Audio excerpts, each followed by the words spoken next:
Good morning, everybody.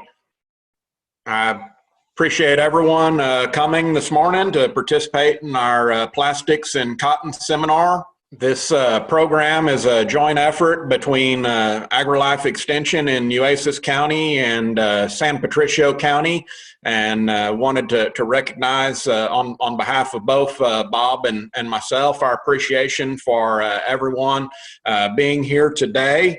Also wanted to recognize the crops committees in both of our counties for the guidance that they provide us, not just on this program, but every program that we put together. And for many years, they've discussed this as a critical issue, cotton contamination. And so we've worked with many of the presenters that you're going to hear today to help us on pre-plant meetings and crop tours and things like that, doing 30-minute to 1 hour shots highlighting this issue. But as it continues to be a concern, we've felt that it was important to have a standalone meeting to highlight this as an issue. And so we want to have many thanks to the folks that we've brought in today to speak and help put this together. They did most of the work in making this happen. There was a lot of emails that were shared back and forth between them to organize this effort, and each of these organizations have spent a lot of time over the years addressing this issue. And so we greatly appreciate each and every one of the presenters and organizers of this event today. So thank you all very much for helping us put this program together. I hope that each and every one of y'all get a lot of good information out of it. Again, we want this to be interactive. We can't allow you to, have the ability to speak just because of the number of people that we have on here. We have, I guess, 160 people that registered. Looks like we've got about 120 on right now. So please feel free to use the text chat feature on this to ask any questions that you have. Mr. Bob McCool, the agent in San Patricio County, he's going to be helping me monitor that so that we can get those questions interjected to our speakers and get those answered by our panel that we have today. So with that, I'll go ahead and introduce our first presenter. That is Mr. Jeff Nunley. Jeff Nunley is the executive director with South Texas Cotton and Grain Association. That's a grower organization that represents 33 counties here in the upper and lower coastal bend and into the winter garden. And so they've been very influential in assisting growers in our area over a wide variety of issues over many years. I guess dating back to 1963. So greatly appreciate Mr. Nunley being here this morning to kick our program off. Well, thank you, Jason. Okay, I'm gonna see if I can figure out technology. We've done some run-throughs on this. I put together a short slideshow mainly so y'all wouldn't have to look at me as I'm talking today. This issue on plastics and cotton, we've always had some plastic and cotton. Hold on.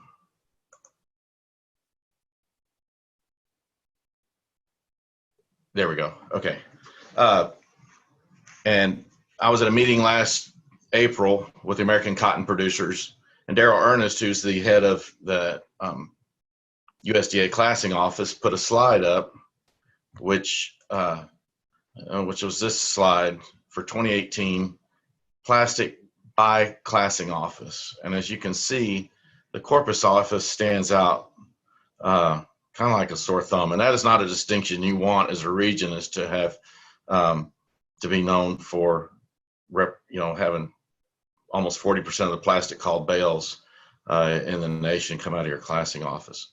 So after that, it became a priority to me that anytime I was in front of any group, whether it was crop tours, gen annual meetings, or basically anywhere where a couple of people were together, I was addressing this issue. So, and I certainly appreciate Jason and Bobby putting together this meeting today and giving us an opportunity to discuss this more, bringing in some of the experts that we have to talk about this. Earlier this year at my annual meeting, my board directed me to survey the gens and see if we could identify, visit with gens and see, because they handle all this cotton, if they could identify where some of these problems were coming from. So I put together a survey for the gens with the help of Tony Williams with Texas Cotton Ginners. And it was a little different than what you would think of as normal surveys, because I didn't ask any quantitative questions. It was more, these were qualitative questions. So I wanted the gens' perspective and impression on the issues. I didn't request any data from the gens, but almost all of the gens provided at least some data in their responses. It's amazing the amount of data that some gens collect on the bales of cotton they have. They have a tremendous amount of information out there. It's not standardized across gens. Everybody has their own way of doing that. As I said, our goal was to see if we could identify some common problems, identify practices that maybe work or don't work, and then get ideas of different approaches for producers and ginners. And hopefully we could, as we're doing this meeting today, talk about some best management practices and see if there were things we could do to make improvements. The survey, I sent it out just to the gens in my area. About 30% of the gens responded. Those gens represented a little over 650,000 bales. So it was a good representation in terms of bales. It wasn't maybe so much in terms of the number of gens, but there was diversity in there. I had probably one of the best gens in the area. That this is using Ben Robles' the way he presents this as one plastic bale per 5,600 bales ginned.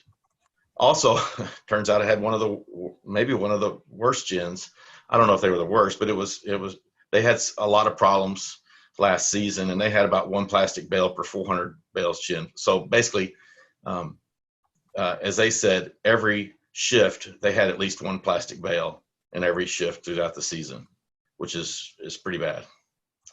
And I took those two out and did an Olympic average of the remainder. And those of the other gens, it worked out to about one plastic bale per 2,100 bales ginned. I don't know how that compares to the average out of the classing office, but I have a feeling that Ben will talk about that later. But my guess is that these gens were probably a little better than average. And as we've seen in the past, the majority of the plastic was module wrap, which we'd expect. The yellows, the pinks, maybe some of the experimentals of the blue and green. So in terms of, I put results in quotes because,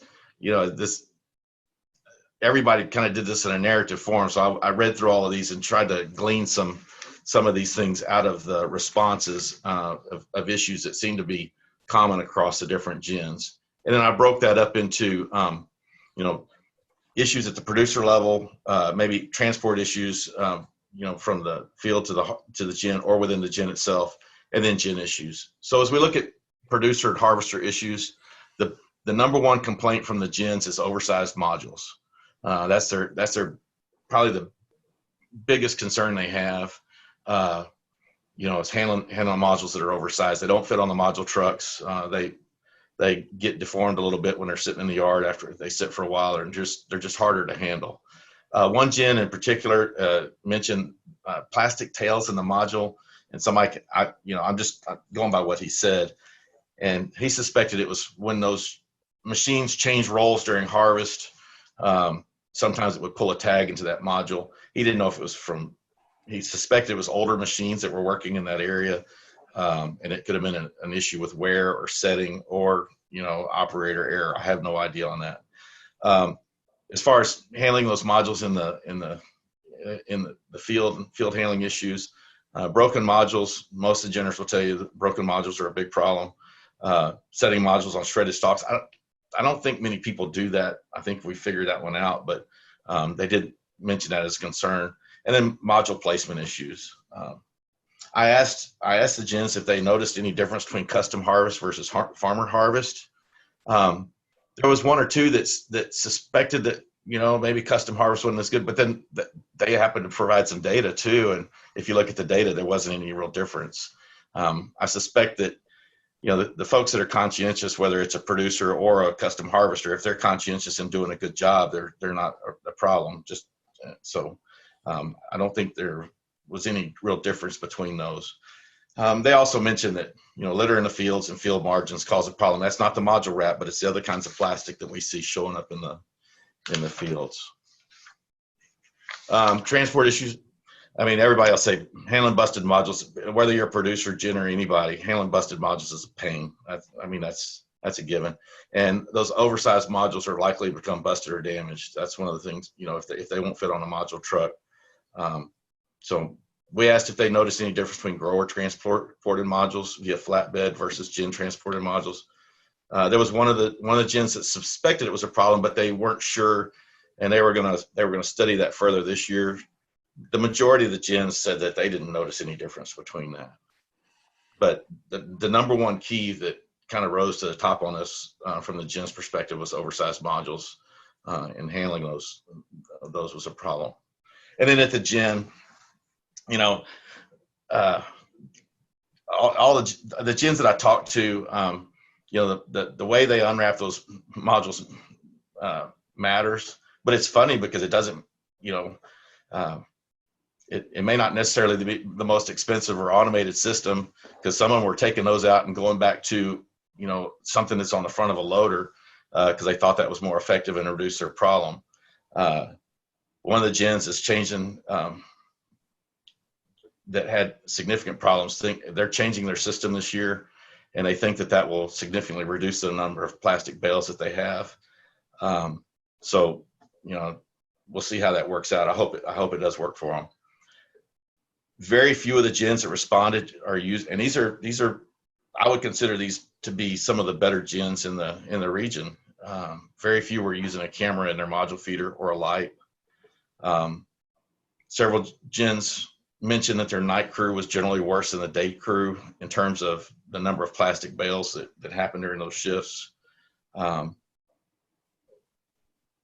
think most of the gens are beginning to segregate out broken modules and set those where they can gen those as a batch, where it makes it easier for them to manage the plastic in a batch. And they do that in a day crew and do them at one time. And then this one was kind of disappointing that that video that the National Cotton Council has put together, which is really great information on how to mitigate plastic contamination, is generally not being used by the gens. And that's one of the things that I really think would be helpful. You know, as I look through all these things,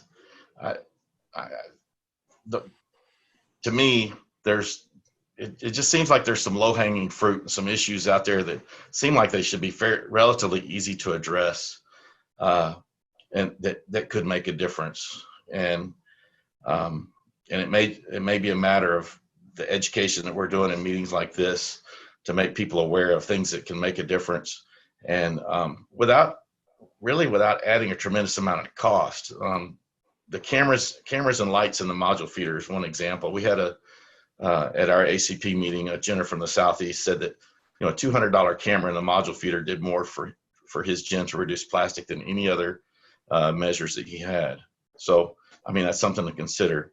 And I hope that we'll look through these issues and find the things that are relatively simple to fix. And at a minimum, we need to be doing those to make a difference. And then as we get those practices in place, then we can look for the things that may be harder to implement, but do that as we move forward to make a difference in plastic contamination in our region. We certainly can't afford the reputation, and that's my biggest concern, is that we become recognized as an area that has a problem with plastic contamination and affects our ability to market cotton, which would affect us all.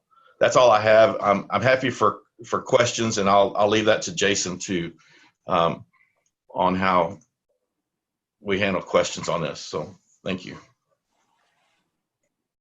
Thank you, Jeff. Again, if anybody does have any questions, please don't hesitate to use the text chat feature. That's down at the bottom of your screen. There's a little icon there with a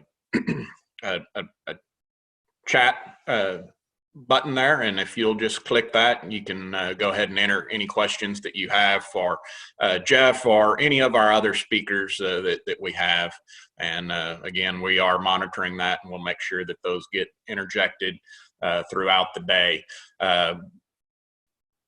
Our next presenter is Dr.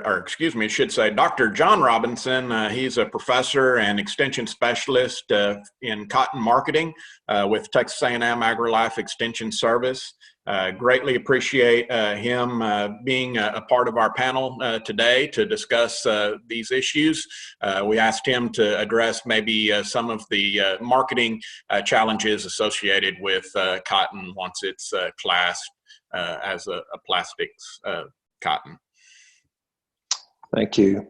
Thank you, Jason. If you'll go ahead and load my presentation and advance it to the first or the second slide, actually. I'm doing this from my living room, so Mr. or John is just fine. But I appreciate the opportunity.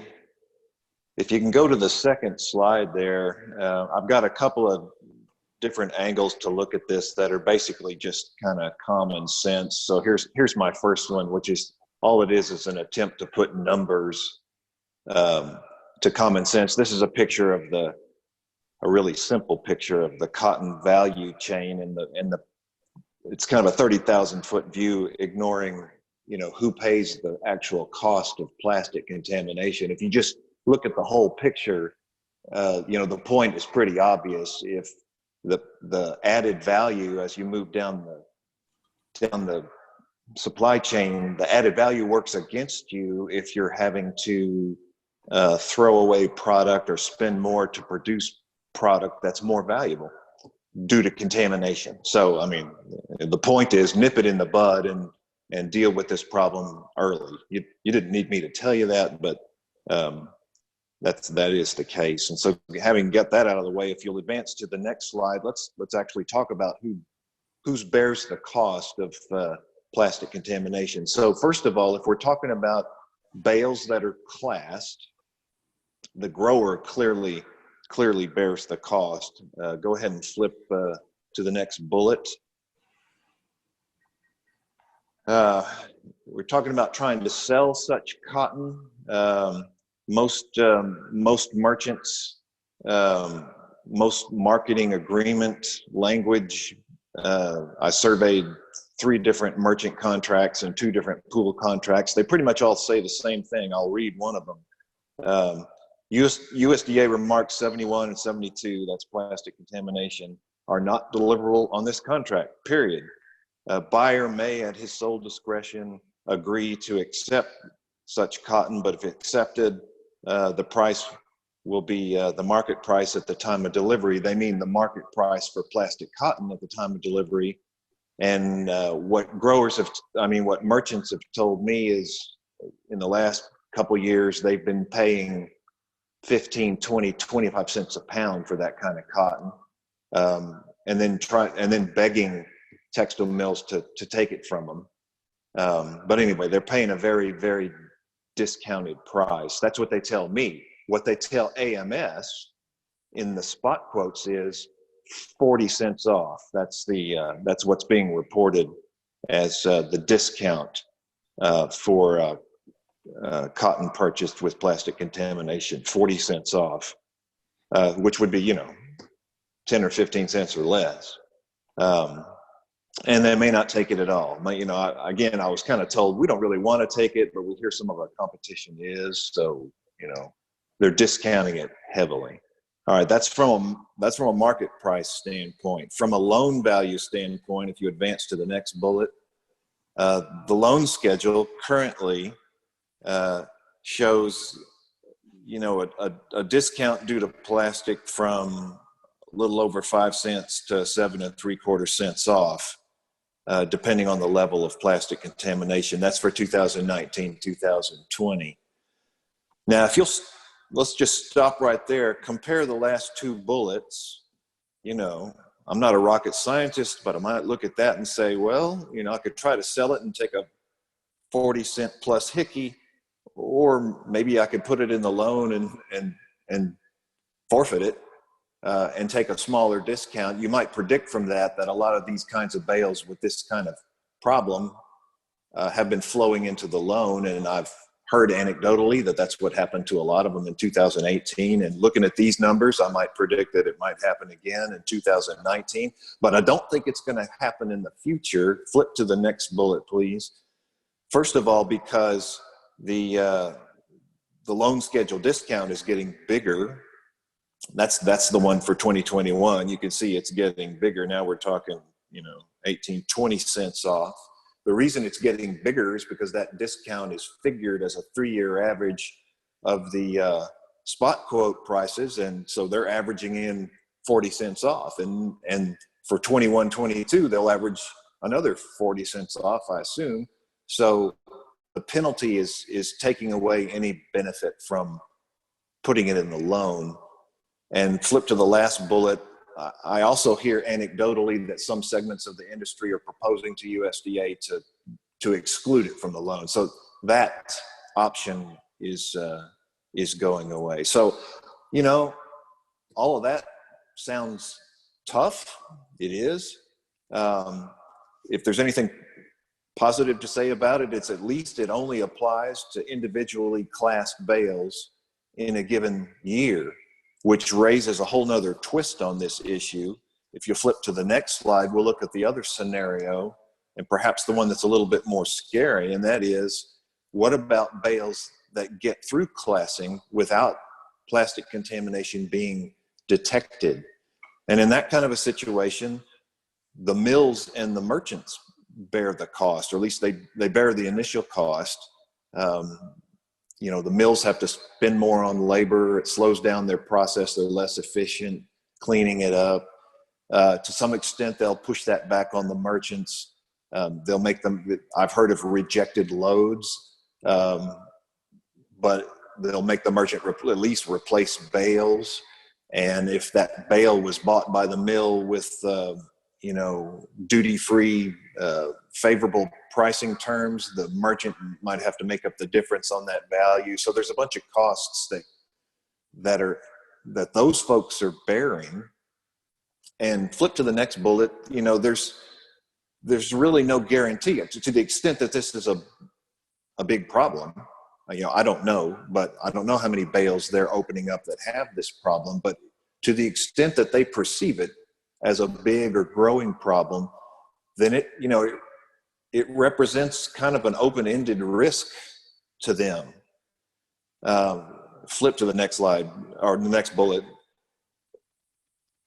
It would be, you know, it's bad for the U.S. makes its reputation on good quality cotton with, you know, a green card that says what it is in terms of quality, information services. So it's bad for our U.S. reputation, but as Jeff already alluded, it's really, really bad if this kind of thing gets associated with a specific region. Because you ask yourself, if you're a mill buyer, how are you going to deal with the situation if you perceive that there's more of this problem from a certain region of the world, a certain region from the country, and it's kind of it could be any bale, any gin, any time from that region. How are you going to respond to this kind of problem? Well, you know, again, I don't think it's rocket science. I think a mill buyer would try to avoid bales from that region, or he would bid a lower price, figuring in his expected extra processing, extra cleanup, mitigation costs. He would figure that into his bids. I have an example on the next slide, if you'll flip to that. And let me just say, this is purely hypothetical, and I put this together just for the shock value, okay? But let's say we've got 0.1% of the bales in the Corpus classing region is a little over 2,000 bales. Let's just say of those bales that were classed with plastic, all of them are docked 40 cents. Now, some of them are going to be just have no market value at all, and the loss will be a little bit bigger. But if all of them were docked 40 cents, you know, that's a little under $200 a bale, and that comes out to under $500,000 of annual loss total. What if we were in a situation where this problem induces mills to bid less, and let's just say it's just 2 cents less for cotton from this classing region, and let's say we continue to produce, you know, 2 million plus bales. Well, when you add a small discount over a lot of bales, that turns into a really, really big number. This is purely hypothetical, but the losses are bigger under that scenario. And the losses might not just be, you know, for this season, they might go on for a couple years. Flip to the next slide to prove that I'm not just making this up because I have too much caffeine in my system, which I do. But there's a case study, there's a precedent for this sort of thing happening. Hit return one more time to advance the animation. Back in the 80s and 90s, there were problems with sticky cotton that would flare up from time to time in the southwesterly regions of the country, South Texas, West Texas, Arizona. They were usually associated with whitefly outbreaks, which happened in certain hot, dry years, and also when there was vegetable production over the winter that didn't get dealt with correctly.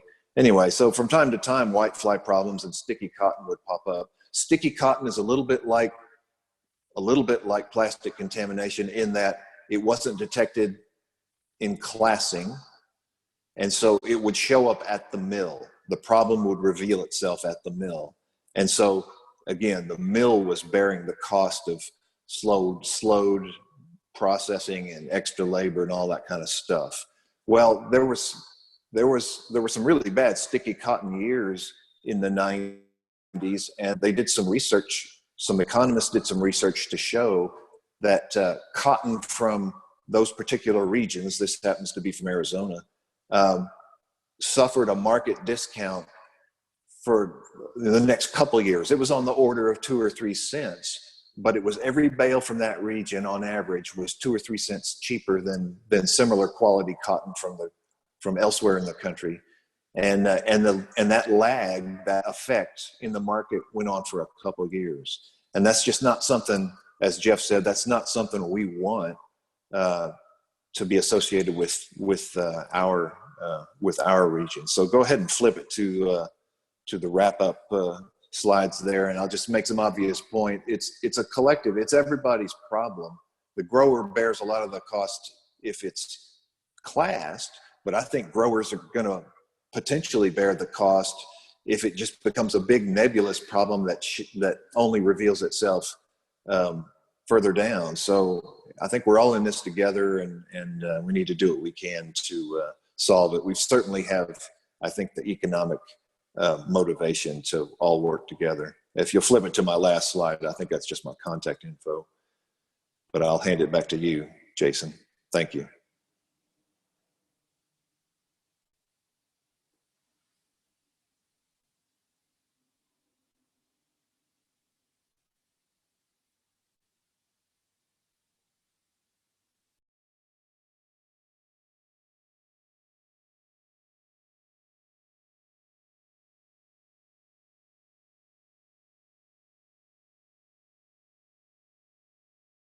Jason, you're on mute.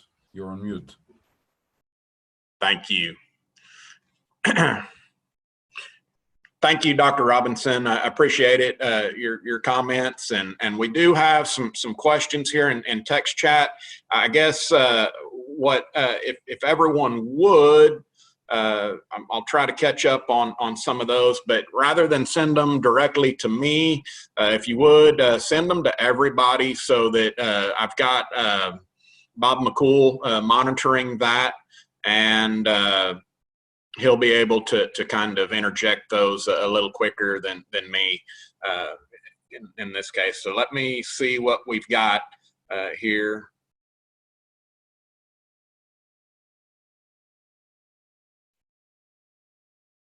Okay, so we've got a question, and this may go back to Jeff, your comments that you had made earlier.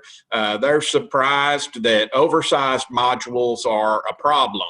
They're referring to the round modules is what you are referring to. And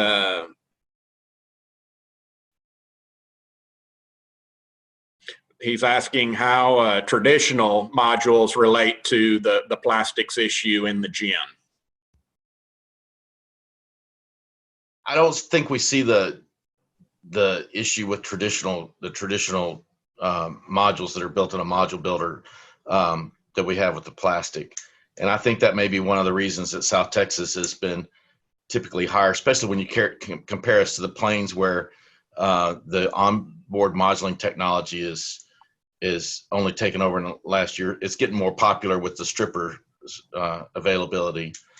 But when I say oversized modules, I'm talking about the round modules that are greater than 94 inches is the number that I heard. So I think there's a way you can twist the knob on there and make them a little bigger. I haven't run one of the machines, so I don't know. But you know, the economist that's on the call will tell you that if you can get a few more pounds into that round module, you save on the wrap that you wrap it with, and so there's an incentive to do that. But the flip side of that is it could cost us all, because if these oversized modules cause a problem for us. But I'm talking about the round modules. And while there isn't the potential for the wrap to get into a traditional module, there is that risk at the gin. If there is plastic that goes into the gin, it can be carried over into, you know, the next modules that come through, and we've seen cases where that has occurred. Yeah, the worst case scenario is if you get plastic that gets on in that module feeder. You could do the best job in the world, but if your cotton happens to go through some next in line and picks up some of that shredded plastic, you know, somebody just cost you a lot of money. Okay. And I think Daniel and Sid, y'all have a question here, but I think that'll be addressed by Ben Robles further down the presentation. So if we don't get that answered whenever they come on, please shoot that question back to me. But at this time, we've kind of got a break scheduled between our two speakers. I know, you know, with this format, a lot of us can probably do a little multitasking and go get a cup of coffee or whatever. But let's go ahead and take a 5-minute break, and we'll come back at 9:37 to present our next presenter, Dr. Bill Norman with National Cotton Council. Okay, hopefully everybody got an opportunity to kind of get up and get away from their computer or their whatever device they're using and kind of stretch their legs, get another pot of coffee, or do whatever they needed to do. Our next presenter is Dr. Bill Norman. Dr. Norman is the Vice President and Technical Services with the National Cotton Council of America and Executive Director of the Cotton Foundation. And we appreciate him being here today. He's provided leadership on this issue over many years, and he is the front line a lot of times in dealing with the mills that have this issue. And so we greatly appreciate him taking the time to be with us today on this webinar. Thank you, Jason. And thanks to you and Bob and the rest of your extension staff for putting this all together and working with us to bring this together, and I appreciate the invitation. This has been an issue that we've been dealing with as an industry for quite a number of years, but certainly since at least 2015, it's taken on a new a facet, and we've had complaints that have been sent to us in technical services at the council as we manage the bale packaging program for the industry and staff the bale packaging committee. Part of our responsibility is is to receive those complaints and whether they come in directly from the mill, which we have a online reporting system for our any mill, domestic or export outside the United States. They can send us reports. We also get reports from our colleagues at Cotton Incorporated as their staff travels around the world and visits mills, as well as our colleagues at Cotton Council International, who have offices around the world and service our mill customers. Those complaints ultimately revolve and come back to us at Technical Services. So we're going to see those complaints one way or the other, sooner or later, and we see them all. And plastic has been an issue for quite a while. It's one of our top contaminants, and yet we have been fortunate in years past in the fact that our industry is considered one of the least contaminated growths in the world. Ourselves, Australia, a couple of others, primarily machine harvested cotton areas have usually been the least contaminated. We don't have bird feathers and rocks and other materials, but we do have contaminants that do come in. That's why we have the extraneous matter comments that our classing office utilizes to alert and place on a bale if they see it in the sample. So our plastics have been prevalent. Primarily I'm going to talk about these non-plant contaminants, but certainly it changed in 17, 18, and it's many forms and types, as we'll see. Colors, types, polypropylene string, the plastic shopping bag for years was our biggest issue, but that certainly has changed here recently. Here's just a couple of photographs that we receive when we get a complaint from a mill. This is from a Pakistani mill we received on July 1st of 18. And I think you'll recognize most of the plastic is pretty obvious, but you see a couple of different colors. You see some black string, you see some black film. Here in this other picture, some black film, spindle twist, and obviously what appears to be module wrap. Here's some photos sent to us from a Vietnamese mill, again in July of 18. And many of these contaminants are what I would have called more of our traditional sources of contaminants in years past. What appears to be string, maybe from polypropylene twine. Sometimes we'll see polypropylene from brush sticks that were damaged in the gin or other sources. But you can see various colors, film, plastic, string plastic. Here's some spindle twist, and obviously bark and plant material, stems, sticks and stems off the plants. This is what I would have considered maybe more of our traditional complaint, but you can see the variation, and this is a problem. It creates all kinds of havoc in the mills. The 2017 crop was the crop that sort of raised eyeballs and eyelids about the issue. We had a significant increase. By significant, I'm talking about, as I'm told by our friends at AMS, and Ben will touch on this maybe a little bit more later. Traditionally, the calls of plastic, which were considered part of other, which was a 61 or a 62, were just a handful of calls a year, relatively few. and I'm talking about maybe less than 100 for the whole country. And you see in 17, every area, every region of the country, every classing office had some amount of plastic called. This had been building. We had been seeing some of the issues, but this built and raised to a level that got many people's attention, which led us to call a meeting together.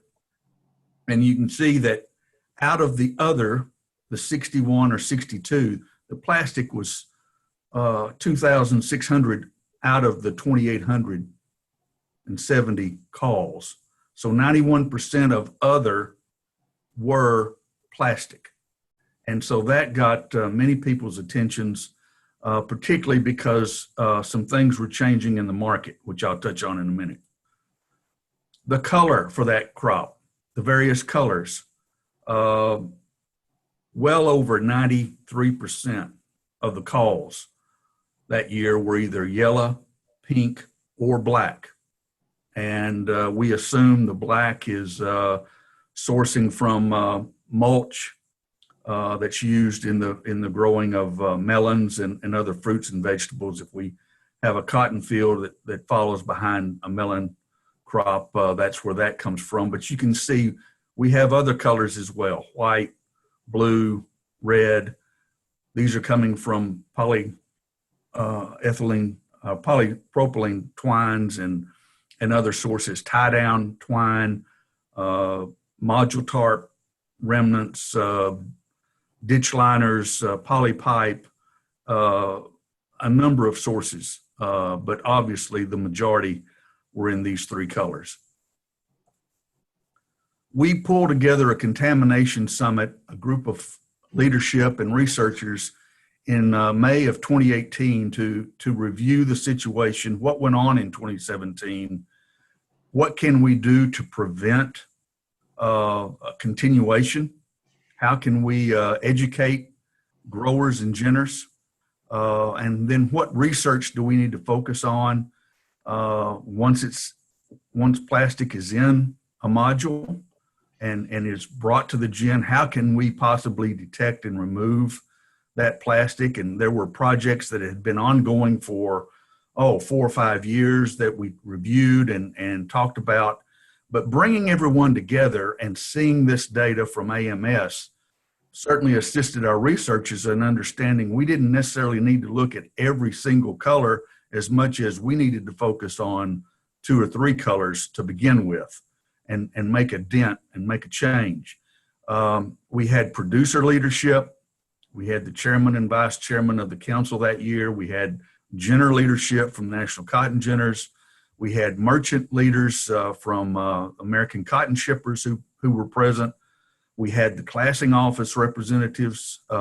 We had Cotton Incorporated representatives, our researchers from the USDA Gin Labs, as well as universities such as at A&M and others that had ongoing research. And we had members of our Cotton Foundation, John Deere, TAMA, and Lummus were present and were very valuable in our discussions and have been valuable in assisting us as we've moved forward. All these companies have been involved in one way or another ongoing research. They've been very helpful in developing the video that I will touch on here in just a few minutes, not only with their input, but with financial support, and we appreciate that. And they continue to be involved. All of this came together, and it was very eye-opening for some of our researchers, but also from our leadership to better understand the problem. One of the issues that was a real eye-opener was when our merchant representative talked about the liability issues that our merchant community faces.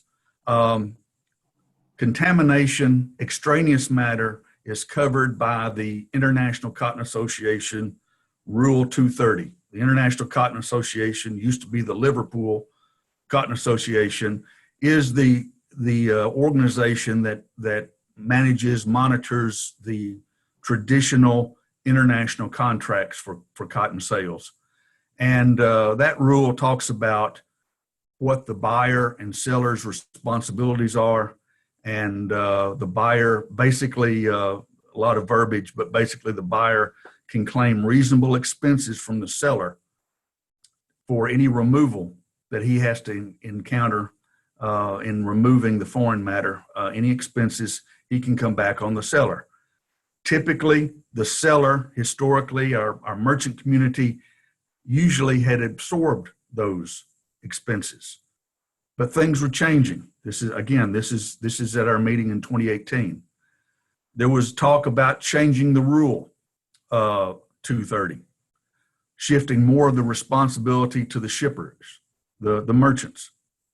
And certainly there was concern that a rule change for contamination inside a bale certainly could start a wave of litigation that would be very harmful, not only to the merchants, but going all the way back to the gins and even to potentially to growers.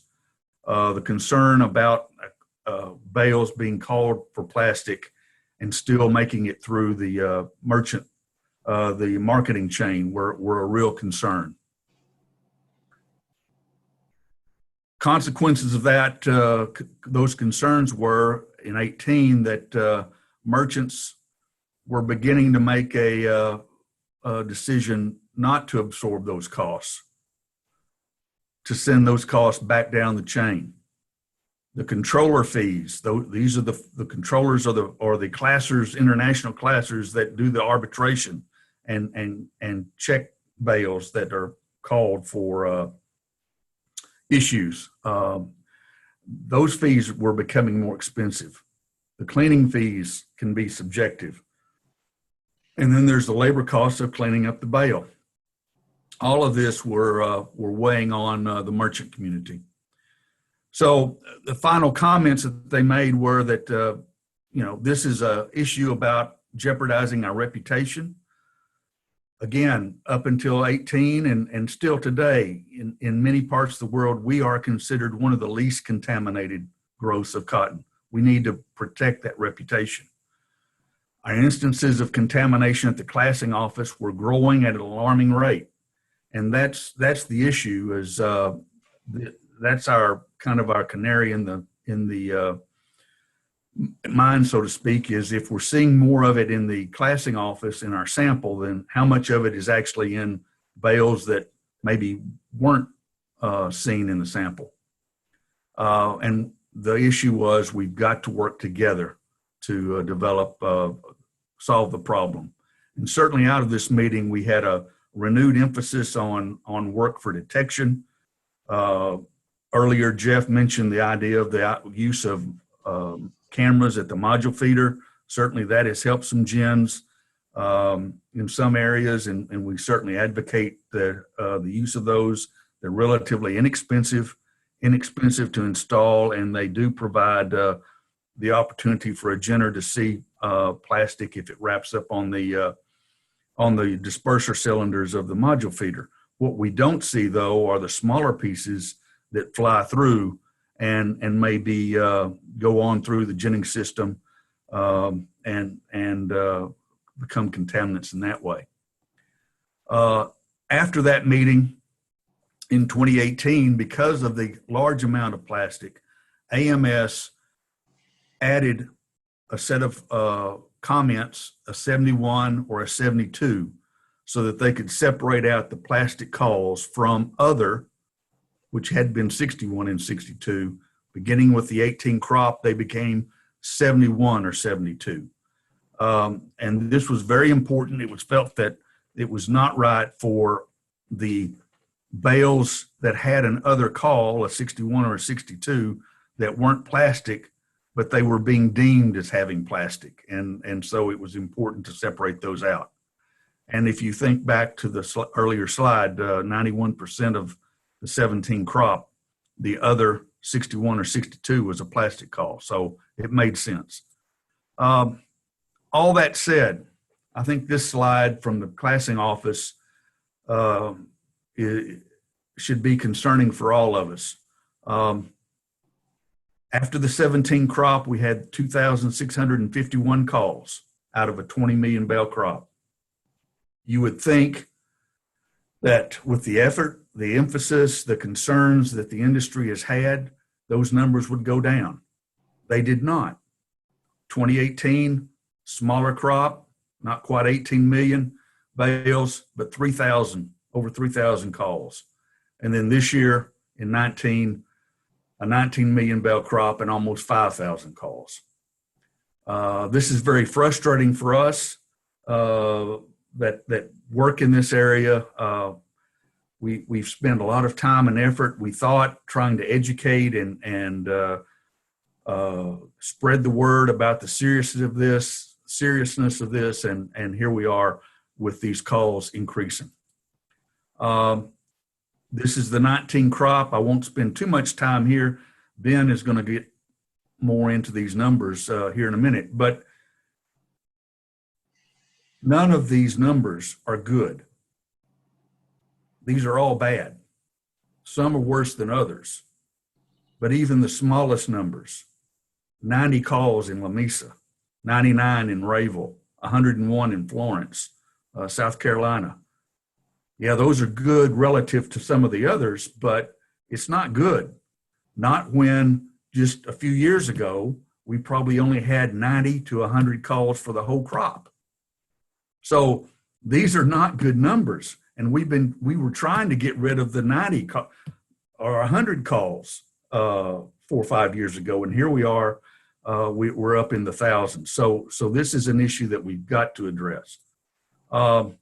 Again, and Ben will get into this, but we're seeing by classing office for Florence, 1 call per 17,000 bales. Relative to Corpus, 1 call per 1,350 bales, roughly. That's the sort of range that we have. The color for the 19 and 20 crop, again, very similar.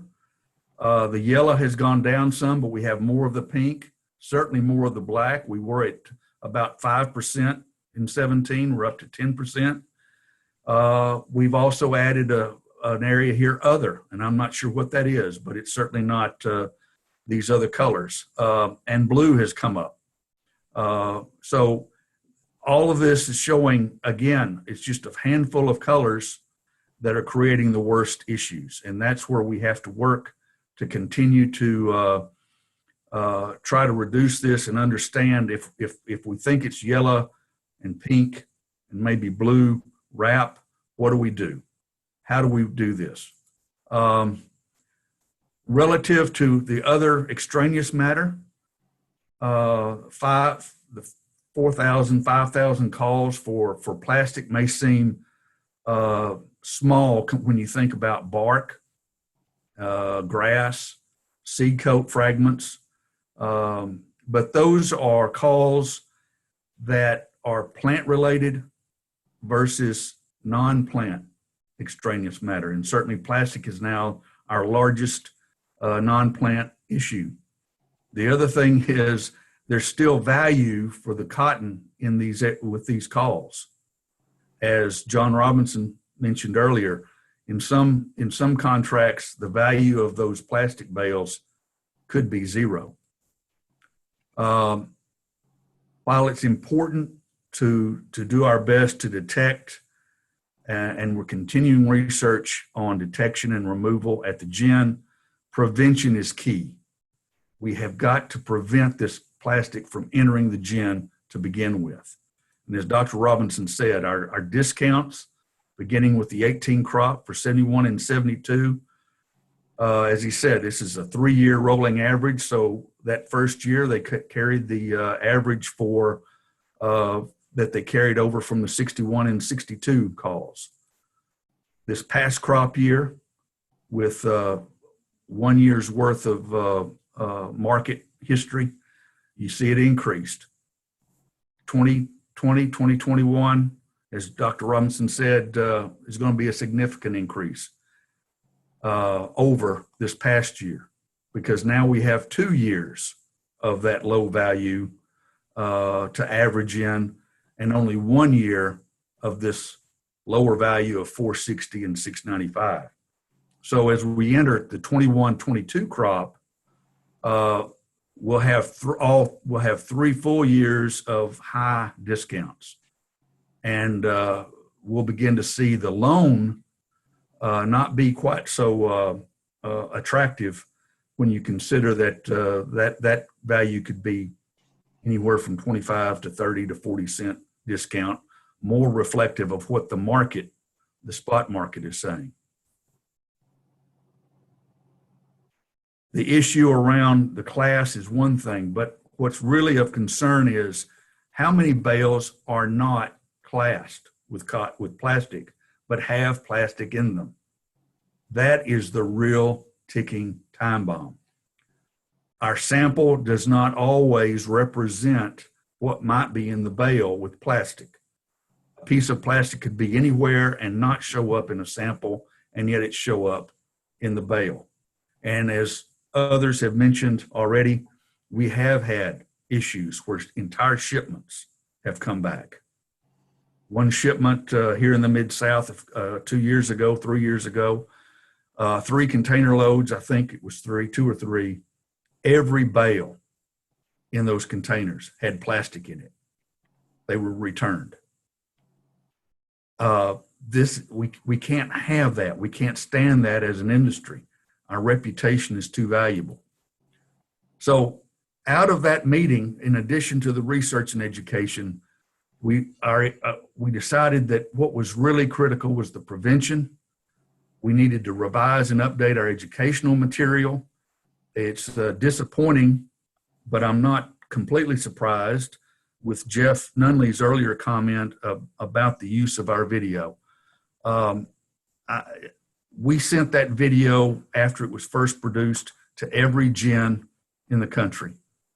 There was a thumb drive with an explanation sent, and we continue to update that video as we learn more information. It is very valuable. We continue to monitor our complaints from our mills and our shippers. We have an internet system for our web-based system for reporting incidents from overseas. We're working closely with our colleagues at CCI to help communicate those complaints. But the key, in my opinion, as it's been for many, many, many years on any contaminant, we've got to prevent it. And it begins in the field. Prevention begins in the field.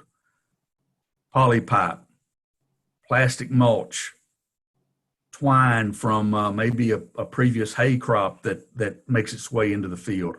All of that can lead to being added to the crop when we get a crop up and going and then ultimately get to harvest.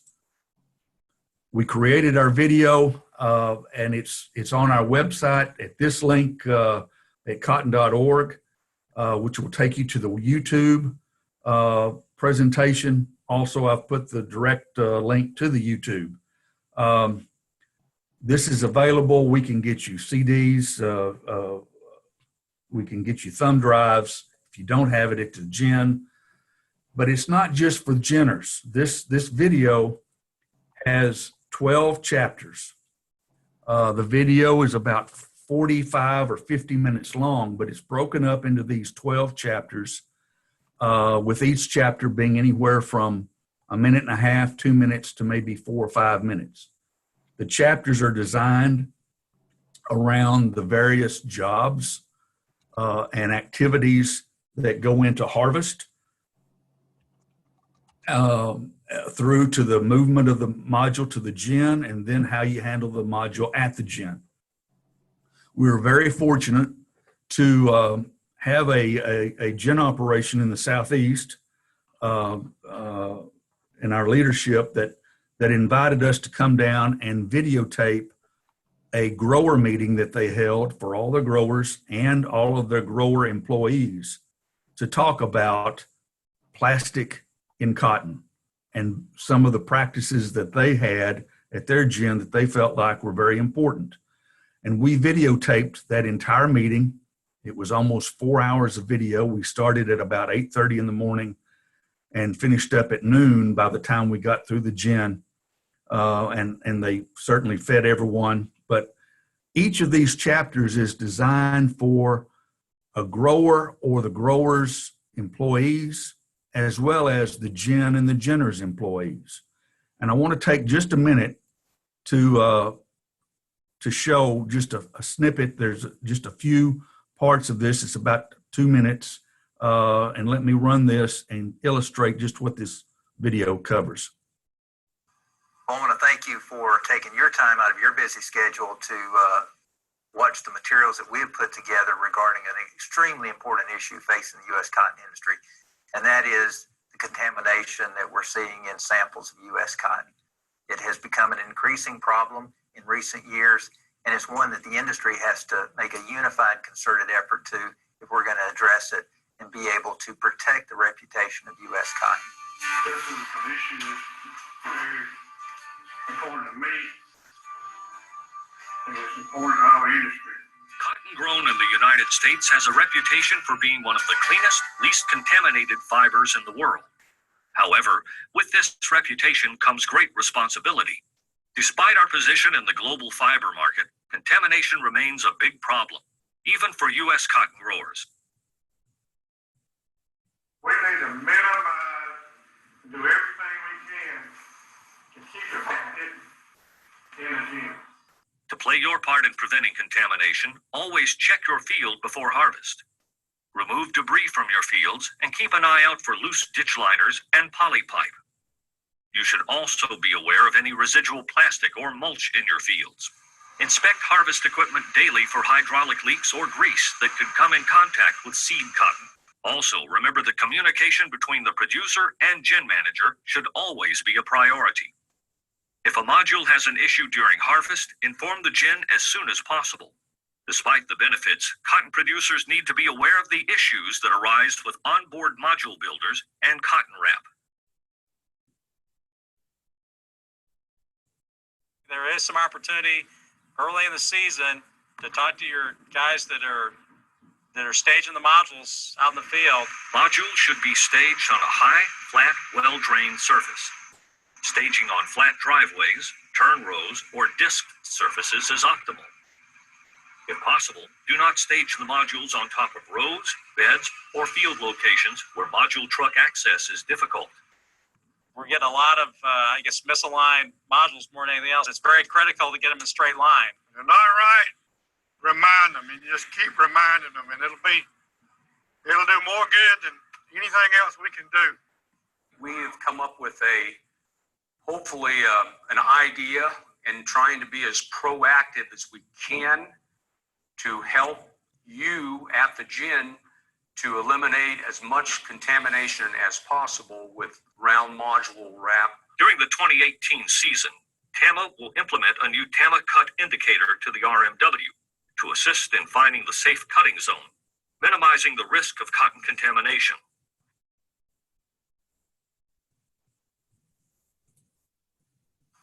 I want to thank you for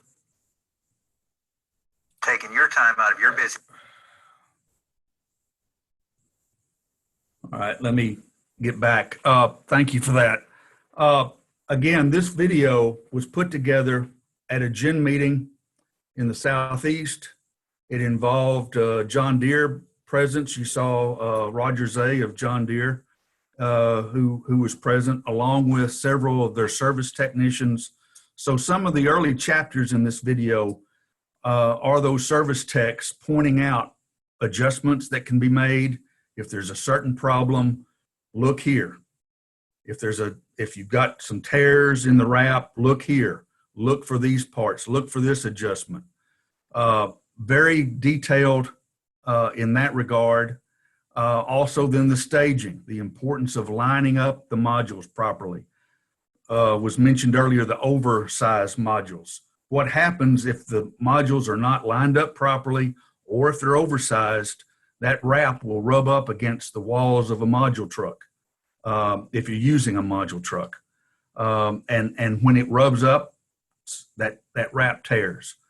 Our ginners that have had success with minimal, if almost no plastic calls at their gins, tell us that if a module arrives without any damage to the wrap, they can almost 100% guarantee that module will get through without any contamination.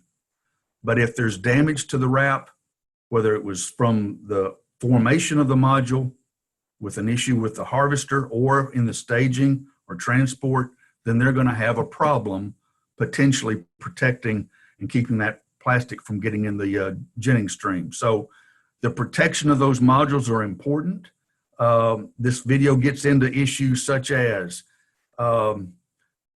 traditional module trucks were originally set up for traditional modules with the bed speed, the chain bed, being about 10% faster than the ground speed, with the idea of as you unload a module, you keep that module formed tight.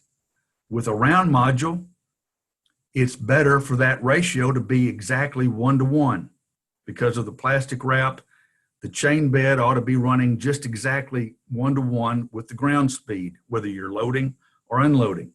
That can be adjusted, and the module truck service techs and your module truck manufacturers know how to adjust that to get it to 1-to-1. So it's tips such as that are covered through this video all the way through. Again, and I didn't want to go back.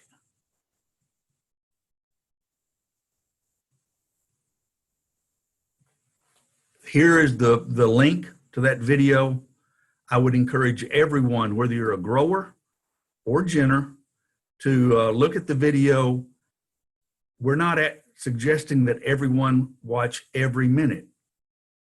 We've broken this up into chapters so that those tractor drivers that are doing the staging can watch the chapters on how to stage the module, the proper spacing, the alignment. How do you go about that? The harvest machine operator can see the chapters that are important to them. The gin crews can see those chapters that are important to them. So that's why we broke it up into chapters. And with that, let me just stop here. And thank you again for your time. And we hope that you'll find this video helpful. And we have other materials at the council that we can make available to you for training your employees. I would also want to take this time just to mention one other item that is somewhat related, because it does touch on this plastic contamination is beginning to seep into our reputation for sustainability. But I'll mention that now I've lost. There we go. Our U.S. Trust Protocol. We had a trial year in 19. We are now set up for registration for the 2020 crop. So those growers that were part of the pilot in 19, the system is set up and has been updated for registration in 2020. And you can reach that site at trustuscotton.org. And with that, I'll stop and see if there's any questions or how you want to handle it. Jason. Thank you. Thank you, Dr. Norman. Yes, it looks like we've got several questions here in our chat, and I'll kind of read those to you. The first one was a question about calls on blue plastic versus the amount of blue wrap sold, and the comment that, you know, the sale of that particular color is not as robust as maybe some of the other colors. I suspect, you know, what you're showing there is just the fact that over time, as there has been more blue wrap sold, it has become more prevalent as a color being called over time. And Mr. Robles can comment on that, but is that kind of what you would agree with? Well, that certainly is a thought, but there's other sources of blue. We had blue before there was a blue wrap. Sometimes some of the traditional module tarps, when they get damaged, we get some of that polypropylene cover or polypropylene woven from traditional module tarp. So there are several sources, but certainly since the blue wrap has come on the market, that's certainly a potential source that could explain why the blue has increased. May not be everything, but that could be one reason. Okay, thank you. Another question was about the videos and other resources being available in both Spanish and English. And I guess it looks like Lauren Krugman has confirmed that that is both available in Spanish and English. Yes, if you go to that website link, it will take you to both the Spanish and English versions of the video. Another question that we had is regarding whether there have been studies conducted or any advice between hauling round modules with a traditional module truck compared to on flatbeds. I only am aware of anecdotal discussions amongst the Jenners where they're using both types. I believe folks are beginning to understand that the flatbed trucks do have some advantages in certain situations. However, the damage can occur with either form. And I'll just relay one story. We had a gin here in the Mid-South that some of our staff went to visit, and as they topped a little hill approaching the gin, they could look down at the module yard, and every round module had holes in the wrap on the top of the round module. Every single one, 2 holes. Every module. As they studied it a little bit more, they realized that what was happening was that the tractor operator with the 2 fork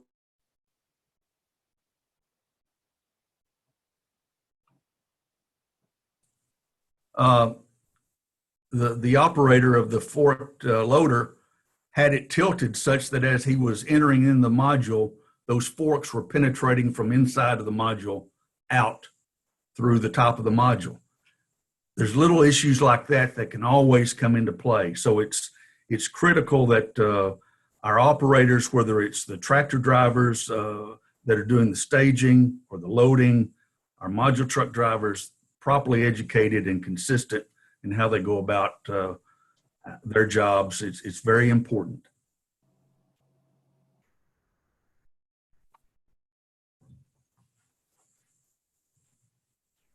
Okay, we had a question about any companies that are prototyping a piece of equipment to remove plastic from the lint in the gin. And I believe that USDA and some other folks have been looking at some air knives and technology like that to do that, correct? Yes, there is a company, they're a food supply food equipment, processing equipment to the food industry that have some separation technology that they've partnered with both USDA in the research and then with Lummus for some applications in the gin.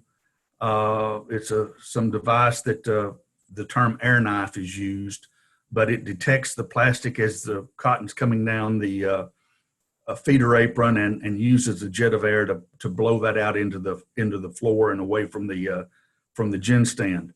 And there are some other technologies that are being reviewed. Every researcher at all 3 of the gin labs, whether it's Lubbock, Stoneville, Mississippi, or Mesilla Park, New Mexico, all those researchers have at least one research project devoted to this plastic issue. So we have a lot of research ongoing. So far, this air knife is the closest thing to commercialization, along with, though, I will say, the use of cameras and being able to see around the module feeder, the dispersers. That's been very helpful for some gins, and we certainly recommend where it makes sense to use those. Okay, thank you. The next question we had, I'll try to direct into our discussion panel a little later. Amber, if I don't get that question addressed, please shoot it back at me so that we can get that answered for you. There are a couple of people with deer on this call as well, and I've given one of them speaker privileges to where he may be able to comment a little later if we remember to ask that question again. So I'll keep it in mind and make a note of it, but please remind me if I don't get back to it during the panel discussion. Our next presenter is Mr. Ben Robles. He is the area manager for the Cotton Classing Office here in Corpus Christi with USDA's Cotton and Tobacco Program. And we greatly appreciate him taking the time to kind of highlight some of the data that he is receiving through the Classing Office here in Corpus Christi. So, Mr. Robles, I'll turn it over to you.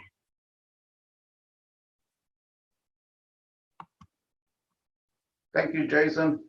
Let me share the presentation. My name is Ben Robles from the USDA AMS Cotton Program, Cotton and Tobacco Program, located in the Corpus Christi Classing Office. Today, I am presenting a summary for the Corpus Christi Classing Office, and mostly what we class and mostly related to the plastic.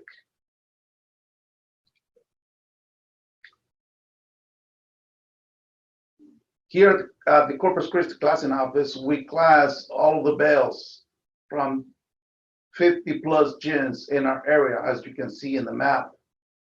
We do this in the lab under strict conditions, 70 degrees plus or minus temperature, plus or minus 1, or 65% humidity, plus or minus 2. And therefore, we collect data for all of that, those bales that we class. This time, we're going to concentrate mostly on plastic as the extraneous matter. As you can see here, this is some examples of samples that we are seeing at the classing table. That black background you see in the back is the classing table, and the samples right there on this one with the yellow plastic. Another example of yellow plastic. The cars right next to it is just for us to know the size of the piece of plastic. That's an example of the pink color. Black. It's hard to see, but there's a white piece of plastic on this slide. Very common in Texas, white and red. And the gray color. So that's the biggest concern that we have on the plastic for our office. As you can see also the results, and this is the 2019 crop. How many samples of plastic did we have? Almost 1,600, or about 1,600, and for the Corpus Christi Classing Office. The nearest one was Lubbock with 643 for the 2019 crop. So it is significant. It is a major concern of what is happening. But if you notice, I would like to make a note later on about Florence and Rayville. Florence has 102 and Rayville 99 for the 2019 crop. They're just about the same, almost non-significant, but it's going to change in a little while, and we're going to get back to both of them. On this slide, we have the 2019 and compared to 2019 crops.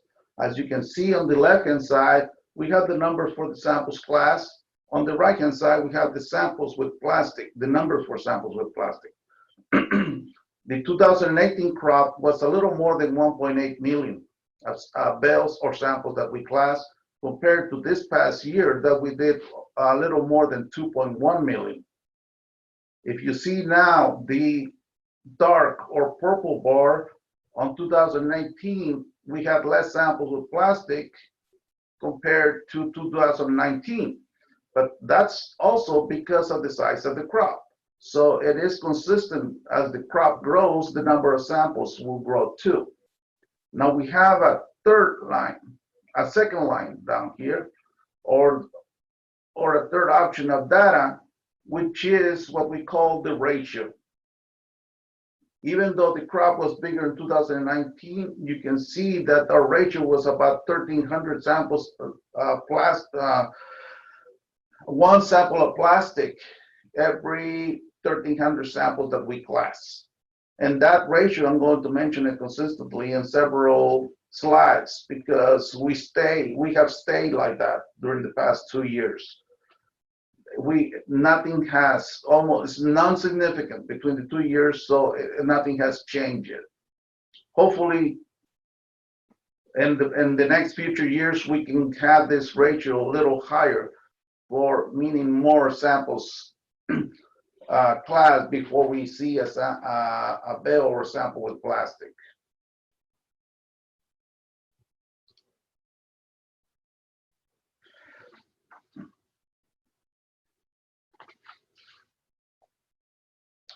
This is a summary of that ratio that I was telling you, but then I put them on in line, and as you can see now, again, Corpus has a ratio of 1 every 1,300 samples approximately.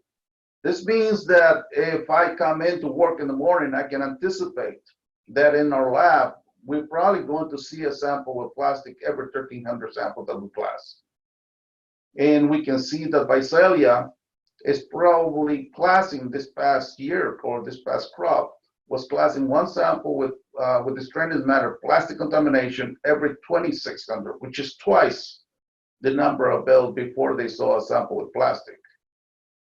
But for this comparison, we can see the other end of the chart with Florence. They were seeing one sample almost every 17,000, and that's 1,000 samples that they were classing. Meaning, another way, I was seeing a sample of plastic just about per hour that we were classing. And I wouldn't be surprised that in the Florence, South Carolina classing office, they were seeing one sample with plastic per shift, or probably more, or per day.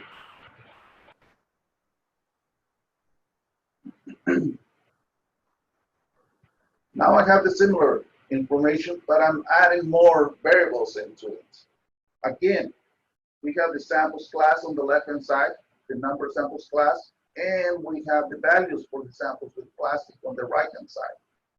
We have 3 sources of data. The green bars is 2.1 million on Corpus, and the number of samples, it goes back down to almost 1,300, again, samples with plastic on the yellow bar in the bottom. The third line, which is the light blue, is going to tell us the ratio and compare, and so we can see all of the data together. And if you see down there, our ratio, again, is 1,300 compared to Florence right next to us, which is almost 17,000.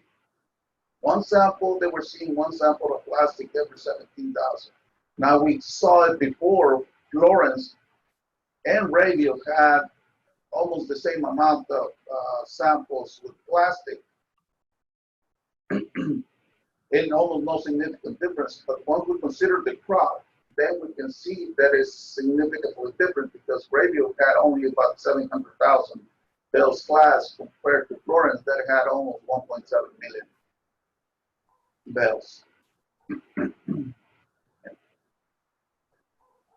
And that's why, and I think I'm going to go back just to emphasize that, that's also why we have it here, that Florence had one sample every 17,000, but Radio had one sample every 7,000 only. When based on the total number of samples, we're just about the same.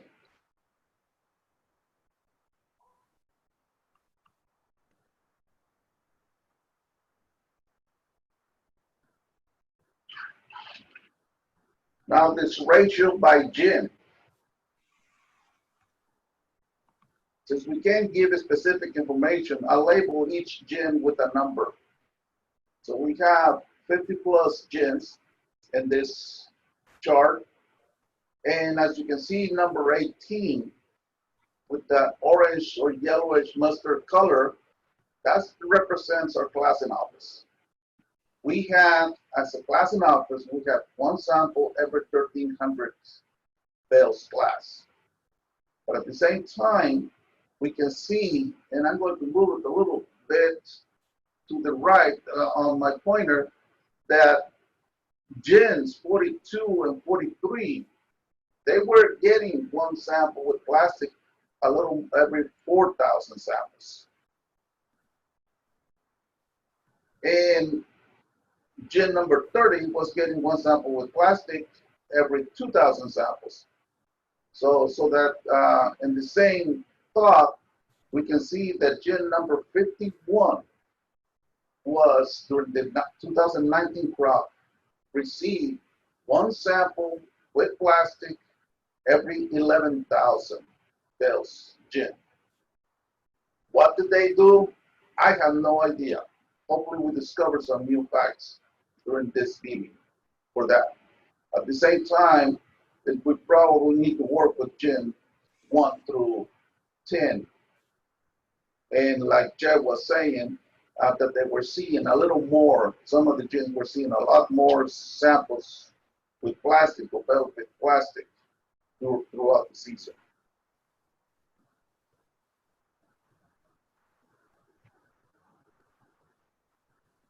Now let's see the color. And this is a slide that we have seen often, most of us. And this is the summary for the US. And it is, this time, it is 2019 crop too.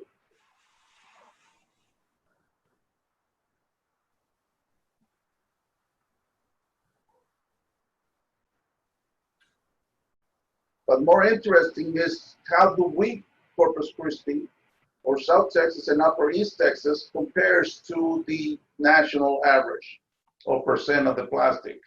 As we can see, we have less yellow, 58 compared to 51 here in Corpus, almost 52. We have more pink than the national average. We have less black than the national average, but more blue than the national average. That might be part of the question that Jimmy had about it, about the blue wrap. But we have to emphasize, and not just with this, that not everything is plastic wrap. There's a lot of shopping bags out in the fields that we need to be concerned about. And we all have seen them. And based on that, I noticed the big difference on our area with the other color of the plastic contamination, and that we have 5.1% in the other compared to the national average of only 1.8. So I decided to look into it and see if I can disseminate more colors that are not in the list. So I made this other screen chart where from yellow and up is the same data that I had in the previous slide, but I broke down 3% out of the 5.1.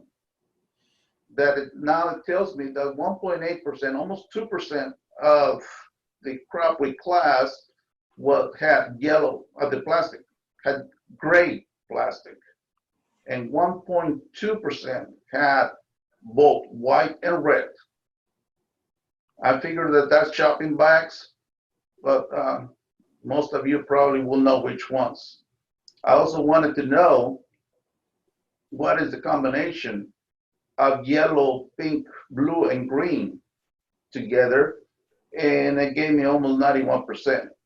But even with those, again, I want to emphasize, it's not all wrap, because most of us know that there is a shopping store out there that uses yellow shopping bags, and there are some more that use black shopping bags, plastic bag, for plastic.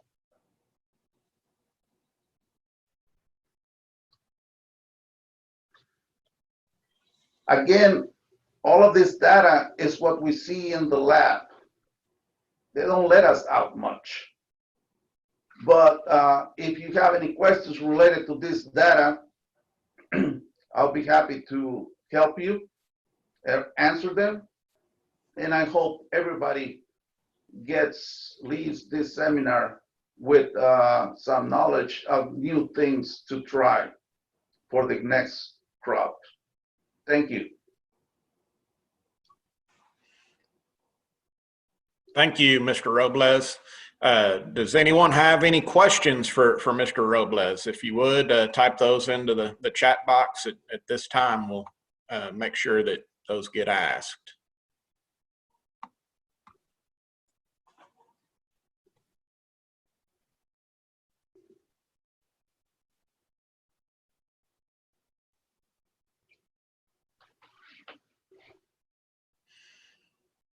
Okay, we've had a pretty quiet group, which hopefully will change with the next portion of our program. It looks like we are getting a couple here now. Let's see. What is the biggest piece of plastic y'all have seen come through the classing office?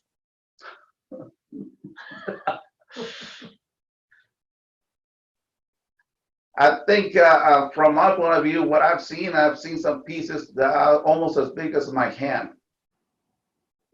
in between a sample. And that's probably what we probably end up considering like a double reduction.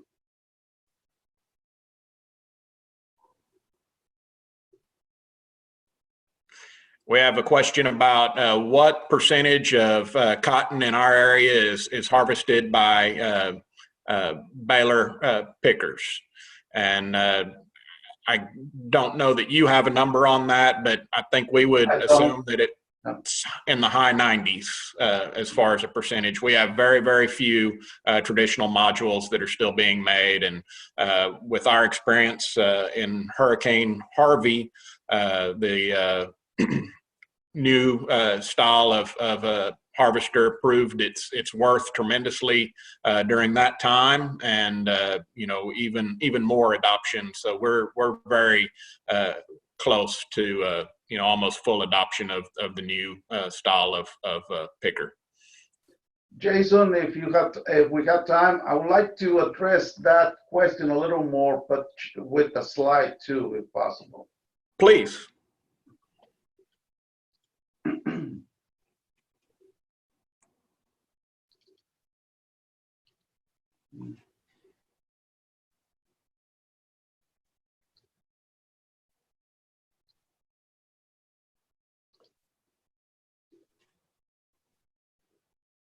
It's way at the beginning. I should have started.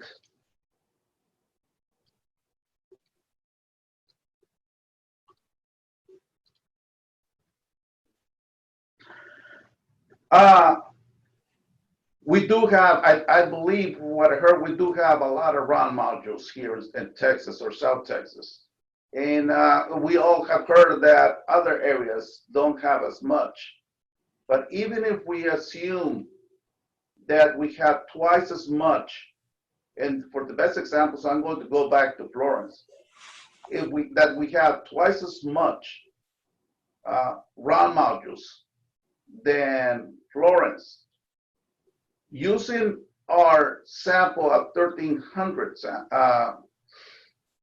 samples before we see a bale of plastic, then Florence should have 2,600 only, not 17,000. Or if we use the base as Florence, then we should have half. Our ratio should be half of what Florence has. So what I'm trying to say, it is a major source, I think, the round modules, I think, but that's not the whole solution, I think, based on the data that I have. It has to be other sources, and I don't know which ones. Okay. We also have a question about whenever you look at samples, do you see multiple pieces of contamination per sample? Yes, not on everything, but we see it often.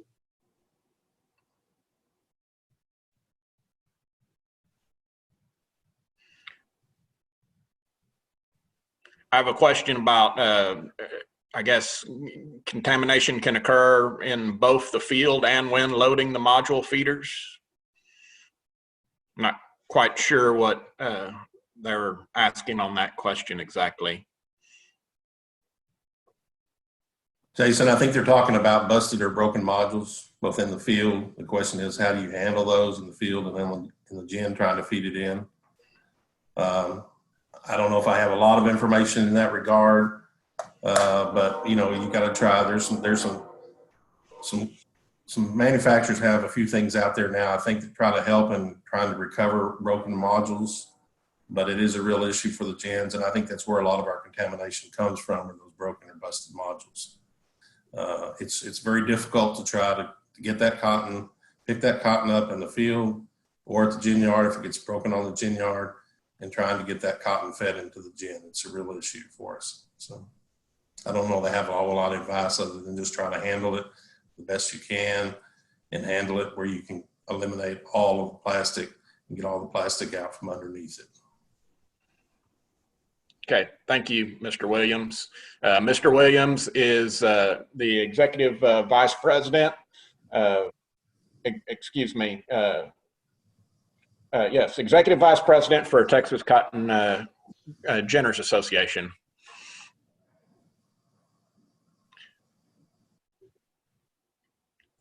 Got another question about, could this group find the percentage round at every classing office? I guess, Mr. Robles, you kind of commented on that whenever you were showing those slides that, you know, even if you have the high volume of adoption here in this region versus other regions of the country, that still doesn't, you know, fully justify maybe the increase in plastic calls that we might see in this area versus other areas. And in other parts of the world, like I guess the Southeast, there is a high percentage of the newer baler pickers that are being used. I don't think there is an exact number on that, but that's an area outside of my area of work, the amount of round modules. I have a question about how many level 2 calls were made at the Corpus Christi office in 2019 versus level 1. I believe all of them were level 1 this past crop for the Corpus Christi classing office. Can you explain the difference between a level 1 and a level 2 call, or what would? It's similar as any extraneous matter, like a bark or grass. Significant amounts more in the sample on every break, it will cause a level 2. The same thing applies to the plastic. Most of the times, as you all saw the pictures, there were small piece, quarter size, twice of the quarter size piece, and that in one piece only, and all of those applies to level 1. If I end up seeing a piece of cotton like the size of my hand, I'm going to automatically call it level 2. Okay, thank you. Okay, looks like we're, Mr. Norman, Dr. Norman, do you want to make a comment? Just to follow up, there were, based on USDA data, there were only 5 level 2 calls in the whole country. 2 in Memphis and 3 in Dumas. So level 2 is fairly rare, but they have happened. Thank you. Looks like we're starting to get a couple more questions, but maybe geared more towards the panel. So I'd like to go ahead and introduce the panel of speakers that we have. But before I do that, let's make it a last call on questions for Mr. Robles or any of our previous speakers. Not that they're not going to stay on the line and have an opportunity to chime in as well.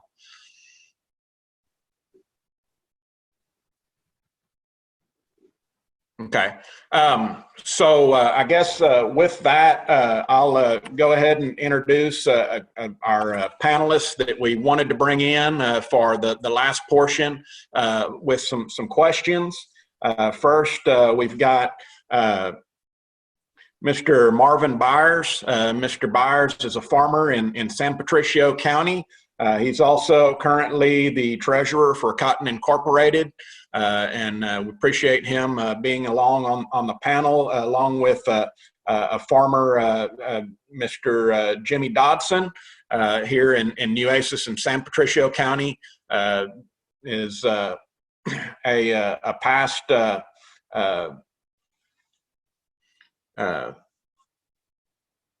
chairman on the National Cotton Council, and has provided leadership in a lot of other areas as well as with farm credit here in Texas. And so appreciate him being here on the panel. A minute ago, you heard from Mr. Tony Williams. I introduced him as the Executive Vice President of the Texas Cotton Ginners Association. Greatly appreciate him being here. And finally, we've got Mike Bieber.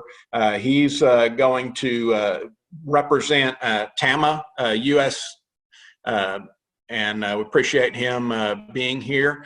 He's also got a group of support cast along with him from TAMA to address any questions y'all may have about the wrap itself. TAMA is a leader in wraps for harvest, not only in cotton harvest, but in forages and many other aspects as well. So appreciate them joining us as well. Kind of late to the group. We've given the ability to Mr. Zay.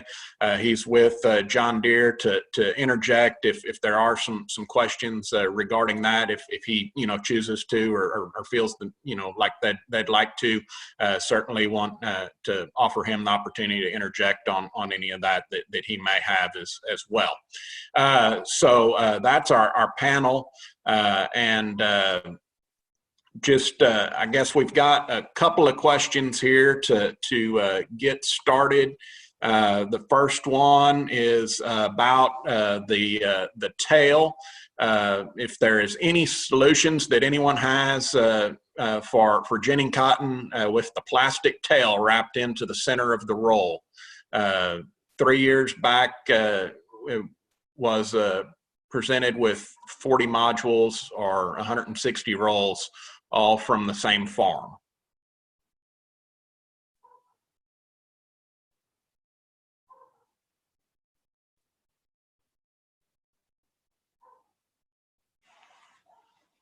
Mr. Williams, would you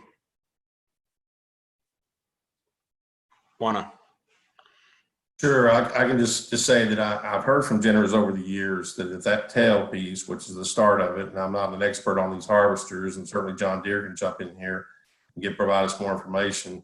But ginners have told me over the years that sometimes they see that tail piece and it actually gets the starter piece to making that roll, and that they see it and it gets down in the cotton itself, and not just on the outer surface of that seed cotton. And in that case, if it gets broke loose, or for whatever reason we can't see it at the module feeder, if we cannot physically see it, our guys cannot remove that. We have no technology today in the gins that can help us identify and remove that tail piece. Now, like I said, John Deere may want to jump in here and have some comments, but from the ginner's perspective and the standpoint, if we can't see it, we can't do anything about it. So. Yeah, if you don't mind, this is Roger Zay. I don't know, can you hear me? Yes, sir. Yeah, I'll jump in here a little bit from a deer perspective. It appears to me what we're talking about is there is a tail left on the core after the last portion is fed into the machine. And what we have tried to educate the industry on is the fact that the proper storage of that core on the machine itself is very important, so that when they store that, they don't let that tail get down onto the feed floor and actually get it caught and feed into the baler in what you're seeing there. Now, that happening that many times with one machine, it's a little surprising. Then obviously they should have been paying attention to that. So we will continue from the John Deere side of it, is education through our John Deere channel on these machines, especially as they're getting some age on them. Okay. I probably shouldn't have jumped into questions quite as quick and wanted to go through and let our panel kind of introduce themselves a little bit further and kind of have some opening comments.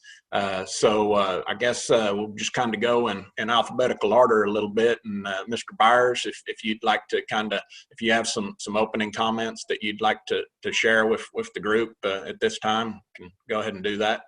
Sure thing. Good morning, everybody. I'm glad everybody could attend this this conference. Let me give you a little bit of background on Cotton Incorporated based on questions I've had and comments made by people. So to go back, the checkoff program for cotton was established in 1966, and that created the Cotton Board. The Cotton Board is made up of producers, brands and retailers, and importers. So in 1970, the Cotton Board drew up a contract with Cotton Incorporated for the research and promotion of cotton and the cotton industry. The Cotton Board oversees the distribution of funds to Cotton Incorporated, and Cotton Incorporated is made up of only U.S. cotton producers. We are the only checkoff program that is set up this way, and we were the first checkoff program out there. We do not engage in any political activity and are not allowed to by law. The political arm for the cotton industry is the Cotton Council. And I'll add a little note that we at Cotton Incorporated are celebrating our 50th anniversary this year. Another question I get about the checkoff fee. So that's based on a formula. The formula is $1 per bale plus 0.5% of the average price established by USDA for that year. In 2018, for example, it was 71 cents. From that money, Texas gets about $1 million per year in state funds, and this gets allocated by the State Support Committee, and state support designates about 50% of the funds to statewide projects. The remainder is divided among the cotton associations in the state based on bales produced in the respective territories. Cotton Incorporated estimates an additional 1 billion pounds of fiber demand per year and 5 to 7 cent gain on the price we receive for our cotton because of the program. And back up a little bit, money is also collected from all cotton products that are imported into the United States but grown in other countries. That's why the importers are on the Cotton Board, so they have a say in the money that's used. So Cotton Incorporated is working hard on this contamination issue. We have a gin lab in New Mexico that is testing a piece of machinery that will separate plastic at the gin during the ginning process. We don't have any good data yet from this machine, and we'll see what comes out of that. But I do want to echo what everybody else has said. This is an issue that comes from all segments, of which starts with the farmer, making sure his fields do not have plastic in them, to the gin handling the round bales until they are fed into the gin and keeping the gin machinery free of plastic. I'd like to point out, though, this also includes farmers going to work with their custom harvesters to make sure they do their part during the harvest by the size and staging of round bales in the field. We all have a stake in this, and we need to get this problem under control. And the only other thing I'd like to add, and I'd like to hear Mr. Zay's comment on this. My understanding is when you make a round bale, there's 3 complete wraps that the machine puts on a round bale. on a normal size round bale. If you expand that round bale too large, you'll get a small section that's only going to be 2 wraps. And that will greatly increase the chance of that round bale breaking. That's all I have, Jason. Okay. Would Tama like to field that question about wrap or and its integrity if there's not more than 3 wraps provided?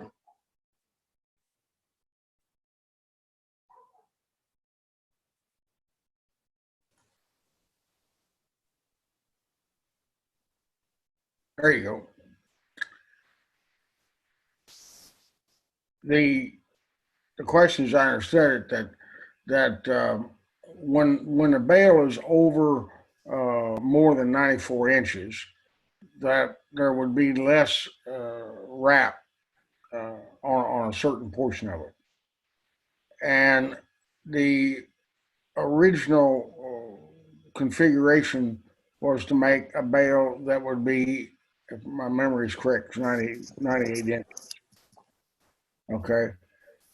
So the larger bale, the problem more than likely happens that it gets damaged by either the process of unloading it from the handler in the field, or when it's moved to a staging area, or when it's put into a truck and it's too big to fit inside the truck. So that would be. Yeah, I would like to jump in here too.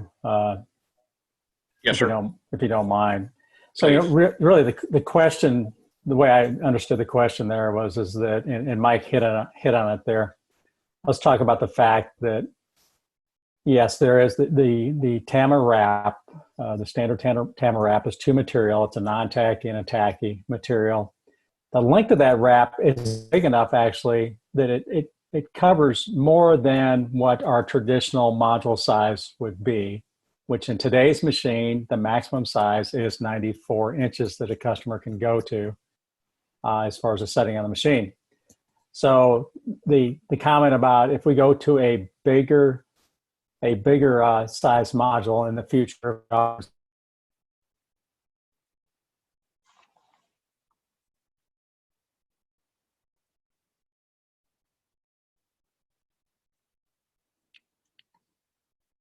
I think we lost you, Mr. Zay. Coverage. Did you lose me? Yes, sir. Am I back? You're back. I guess to summarize it, there's enough material with the wrap today that even with a larger size module, you will still have the 3 wrap coverage. You're not going to get down to a 2 wrap coverage. Okay, thank you. Mr. Dodson, just pass it on to you now for some opening comments, if you'd like to make a few. I think you're on mute still. Thank you. Glad to be here this morning. I'm glad for the good attendance. Appreciate all the folks from Deere and Tama and the different cotton groups that work so hard for the industry. Most of this has already been said, but I'd just say we have shared responsibility for this problem, and we're all going to share the consequences as well. One thing that happens in our part of the world, it's probably not the only place where this happens, but we have a very fast pace of harvest because we're harvesting in storm season. And so sometimes producers and sometimes custom harvesters and sometimes haulers get in a bigger hurry because of the stress that's put on them to move the cotton in quickly. I'll just say that on the producer side is where I'll focus. I think it's been mentioned not to cut the stalks where you're going to stack cotton. At least don't put them on cotton stalks or anything that can poke holes in the wrap.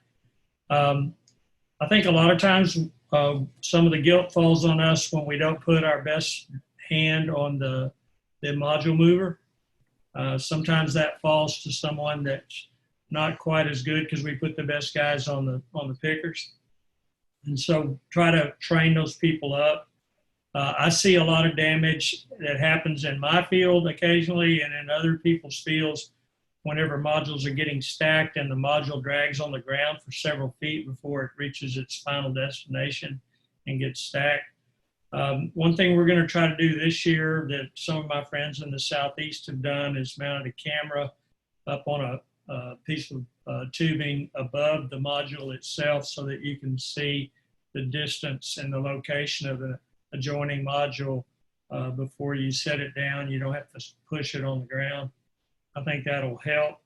I think another thing that gets us in trouble is when we have a big crop and we have to have staging areas outside the field and then move to the gin and handle that cotton twice or maybe even 3 times. That just raises the risk of damage. The large module is a big problem when they sit for a while because they flatten out, and if you're going to move them with a conventional module truck, unless the modules are stacked perfectly, you're going to run the risk of tearing the plastic as it goes in or out of the truck. Where you can, I would say stack once, stack it in a high spot, pick it up at the earliest possible time. I will tell you, last year, I think we had 3 or 4 plastic bales that resulted from the module trucks trying to pick up cotton that was stored, and then a rain came and the trucks got there a little too soon and tried to move the cotton before the ground would hold them up. And anytime that chain is moving faster than the ground speed, you risk contamination. So everybody's got to share in this, and we've got to fix it. I think it's very obvious that everybody has a stake in this. I want to kind of underline what Jason said earlier. The round bale is essential for us to have cotton harvests in South Texas, especially in years where we have tropical weather, either wet weather or especially windstorm. And the speed of the harvest, the efficiency of the harvest, all those things make it mandatory, I think, that we have to have something like this in order to stay in the cotton business here on the Texas coast and other places where storms occur. So it's not a question of, is this the right technology or not? It's the best answer we have to get our cotton harvested. We need to do what we can to protect it. And that means we've got to train our people, and we've got to keep eyes on. And I appreciate all the aid that the council has provided in this, and I'm really sad more people haven't, latched onto it. I think we can send out all these different links for gins and for producers, and they need to be shared. I think Deere's onto something with the canisters for the empty spools, the current storage on the pickers we have now. I saw a prototype running down the road, I think, last year, and they have a different place to store them. There's things that can be done in the future that aren't available to us now, so we've got to do the best that we can with what we have right now. Cotton is the reason I'm still in business farming. If we lose value, significant value, or get a black eye, it's going to affect us all, even if a few of us are doing a good job and a few are not. It's going to apply to all of us. And that goes with what's already been mentioned. If you're doing a great job and the cotton that gets ginned before you is not doing a good job, you're going to share the pain. So thank you, Jason, for putting this together. I'm certainly available to visit with anybody. I'm not an expert and don't have all the data, but I do have some experience with this, and I've got a big stake in it, and we all need to pull together and make this better. Thank you. Thank you, Mr. Dodson. Mr. Williams, would you like to share some opening comments? Sure, Jason. I appreciate it. And I thank you and Bobby for putting this program together and trying to address this issue, not just for your area down in South Texas, but an issue for us all across the state of Texas. Certainly, Jenners, when we first found out about this system being developed, were very concerned about the potential for contamination anytime you wrap seed cotton in plastic and bring it to a gin. As was noted, we've had plastics in cotton long before this system, but I think we're all today seeing that what we're really having to deal with is trying to do a better job from the field and the gin point of trying to eliminate any of this plastic contamination getting into the gin to start with. Certainly, I think a lot of this is, as others have noted, this is a great system for producers in harvesting. It's much more efficient, and the gins have benefits too. And we can gin a lot more dry cotton. And I can tell you, ginners do not like ginning wet cotton, so we don't have to deal with that issue as much under this type of system. Education, I think, is the key to all of this, and that's not just us as gin managers or producers out there. It really has to go back to the guy that's operating that piece of equipment. For the producers, the guy, whether it's his harvester or a custom harvester, they have to be aware of the issues and the potential for that they can cause contamination out there in the field. If you're putting it on cut stalks, if you're dragging it, things like that, it's all education that they got to make sure that they have a piece in this whole picture of trying to eliminate this contamination from ever occurring. For us in the gin point, obviously our key people and our people that are on the front line very much are at the module feeder. If those people don't understand the problem and they don't realize what can happen if they just don't do their job like they should, if they're not aware of trying to remove all of that plastic, or if they just don't care and they think it's no big deal, then those people are causing us a lot of problems. And so we've got to do a better job ourselves of trying to educate our employees, because once that plastic gets in the gin, there's really nothing today that we can do about it. It's going to go through the system. It's going to go through the pre-cleaning equipment. It may get wrapped up on a number of different pieces of equipment in the process, but we don't have a way to eliminate it. So let me talk a little bit about that in that regard. There's been a lot of work that's been going on for several years now, for a number of years actually, at both the 3 U.S. ginning laboratories that Bill Norman talked about, as well as some at the university levels across the U.S. I can say that there is a commercial product that actually now is available for sale. That product comes from the development out of the Lubbock Ginning Laboratory. They work with a company called Bratney Companies, and you can Google that company. As Bill talked about earlier, it's called Bratney Companies. They have a lot of extensive experience in handling different crops, grains, and so forth, sorting, and trying to eliminate this contamination in a number of different agriculture industries. That company, that technology was developed with them, with the Lubbock Gin Lab. Now Loomis Ag Technology, gin machinery manufacturing company, has picked up that technology and working with partnership with Bratney Companies. I talked with the president of Loomis the other day, and he told me that they would actually sell those systems today if anybody was interested. That technology uses optics at the feeder apron, as Bill noted, along with some air knives to detect and then blow out contaminants at the feed apron. So that technology is one that's out there today. There are others I think that will come in the future, other technologies that will improve, and then certainly the one that's out there now I think will improve over time as well with additional research. Those are the things that are going to help us, but they're only a tool in our chest. They're not going to eliminate 100% of the plastic that gets into the gin.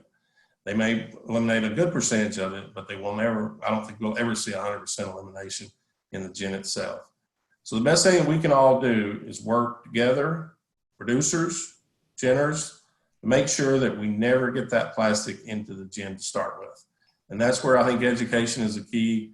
Certainly from our standpoint, we keep driving this issue home to our members at Texas Cotton Ginners Association and trying to do what we can to eliminate any plastic.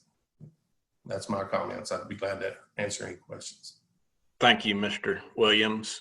Mr. Zay, don't mean to put you on the spot, but if I would like to, make a couple of comments off the cuff from John Deere or in regards to that, be glad to let you make a few.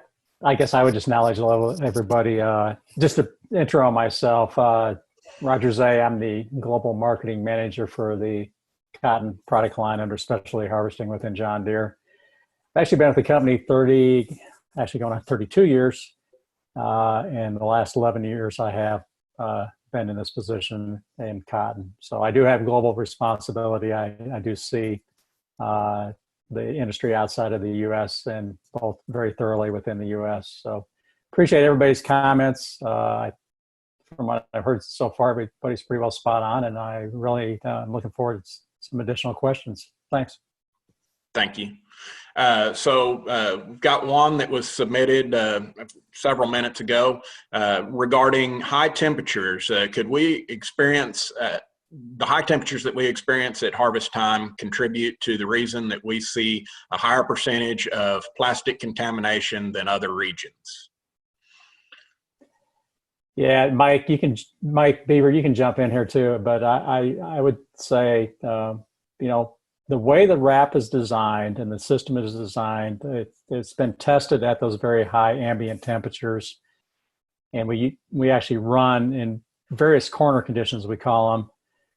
So not only at high temperatures, but also in low temperatures, high humidity, low humidity, various crop conditions. And the system, the machine itself, and then also the wrap is designed to handle not only what you guys are seeing as far as running in the coastal region there, but I would say even higher than that on where we run even outside the U.S. Mike, any additional comments on that? Thank you, Roger. No, I think you said it adequately and properly. We, in our design that began many years ago, we have a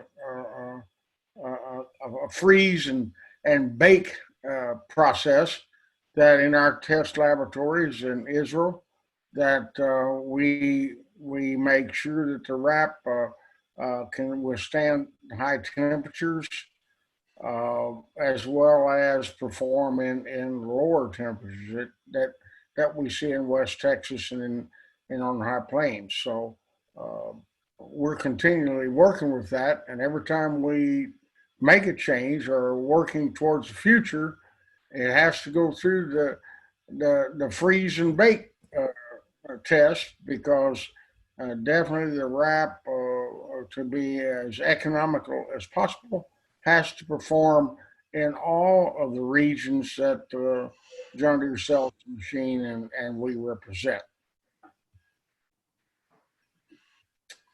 Thank you. I would like to, I guess, elaborate a little bit more. There was a comment that was spot on earlier. It does start at the farm level, and it starts really one of the most important jobs at the farm level. Everybody, I think the comment earlier is that the best employees, the best operators end up being put in, obviously, the harvester.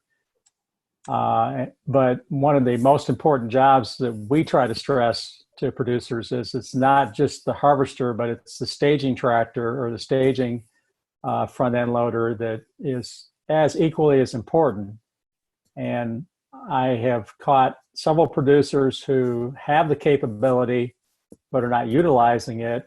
If you're using a John Deere 8R or 7R tractor, the majority of those tractors have got a AutoTrack system on them, and it's a great way to line up the modules straight so that you can try to avoid that piece of it as far as when the gin trucks show up. So that's something that we're trying to stress when we're out in the field or even at seminars, is that don't ignore the handler tractor. And you saw the video, the training video that we put together. I will tell you that Ronnie Lee was guilty of it when we went out to look at his operations. So we told him to put his receivers back on his tractors and use AutoTrack to line those modules up correctly and as straight as possible. So we will continue to try to stress that from our side of the business. But I would ask the gens during your preseason to also stress that with your growers, to not ignore that side of it and how important that is. Because to me, that's where a lot of the damage can happen. Very good. We've got a question that it may be for Dr. Norman. How does U.S. compare to other countries in regards to plastic contamination? What percentage of total contamination do others have? So you might want to speak to the quality of U.S. cotton versus our competitors in other parts of the world. Yeah, very good question, and ask them about contamination issues from various countries. What do you see? Where do you go? And they publish that information. We in the U.S. traditionally are near the top, if you will, in terms of the best, least contaminated cottons. Australia is typically right there, as well as many of the other machine harvested growths. Certainly, a lot of the cotton in the world is still hand harvested as well, and they tend to have a little more contamination. The difficulty is understanding, though, that it's a survey only and it's not based on any hard data. We can only guess, but information that we hear anecdotally is that any of the countries that are using the module, round module baler are having similar issues. I'm not saying they're as bad or better or worse. I don't have hard and fast data, but they're having the same kind of issues. The Australians are trying to correct some of the same issues we have. They may go about it slightly different. I think Brazil may be having some issues, but there's no real hard and fast information that I have. Deere may know more about that than I do, but we continue to see that. What's concerning, though, is while we may be one of the best, our level of contamination is ticking up ever so slightly. And it's not just us, it's some of these other countries as well. And what we have to remember is these other countries, while they may compete with us in the market, our biggest competitor is man-made fiber. And the man-made fiber industry doesn't have to worry with this. And so mills don't have to spin cotton. They can spin other things, which is unfortunate for us. And if they get too much contamination, they can easily switch to another fiber, polyester or something else, which we don't want to see. So that's what we have to factor and try to protect against. And again, it's reputation, and being able to sell our cotton overseas is critical to maintain our market and our market pricing, and having low levels of contamination, having contract sanctity, and some of the things that we're known for are why we sell the cotton we sell. And we've got to maintain and protect that reputation. Okay, thank you. I've got a question for Tama. Have you experimented with infusing a metallic formula into the wrap to remove it magnetically?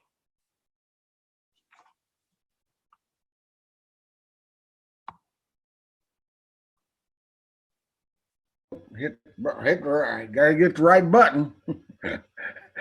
Forget to go to the top of my screen. The question is, have we tried an additive that we're allowed to be?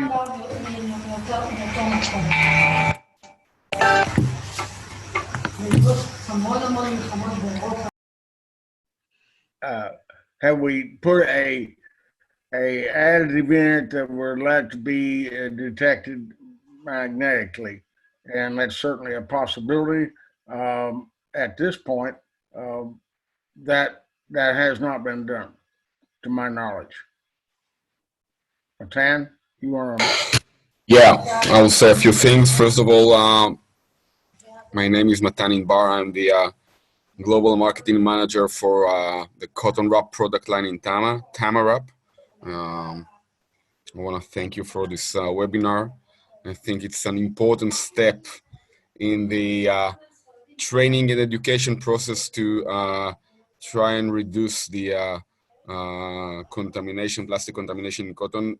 And by the way, we are fully committed to not just support theoretically, but also really support these efforts. Now, with regard to these specific questions, we are trying, from the technology point of view, we are trying, let's say, all kinds of things, which I cannot really reveal. So the technology will help to either remove or reduce pieces of plastic from or through the ginning process. The main challenges are, one, to make sure that the wrap itself will not, the performance of the wrap will not be reduced when you add all kind of additives.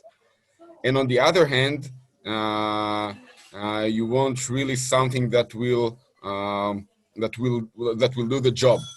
So we are in process of let's call it R&D efforts in this regard. This is, by the way,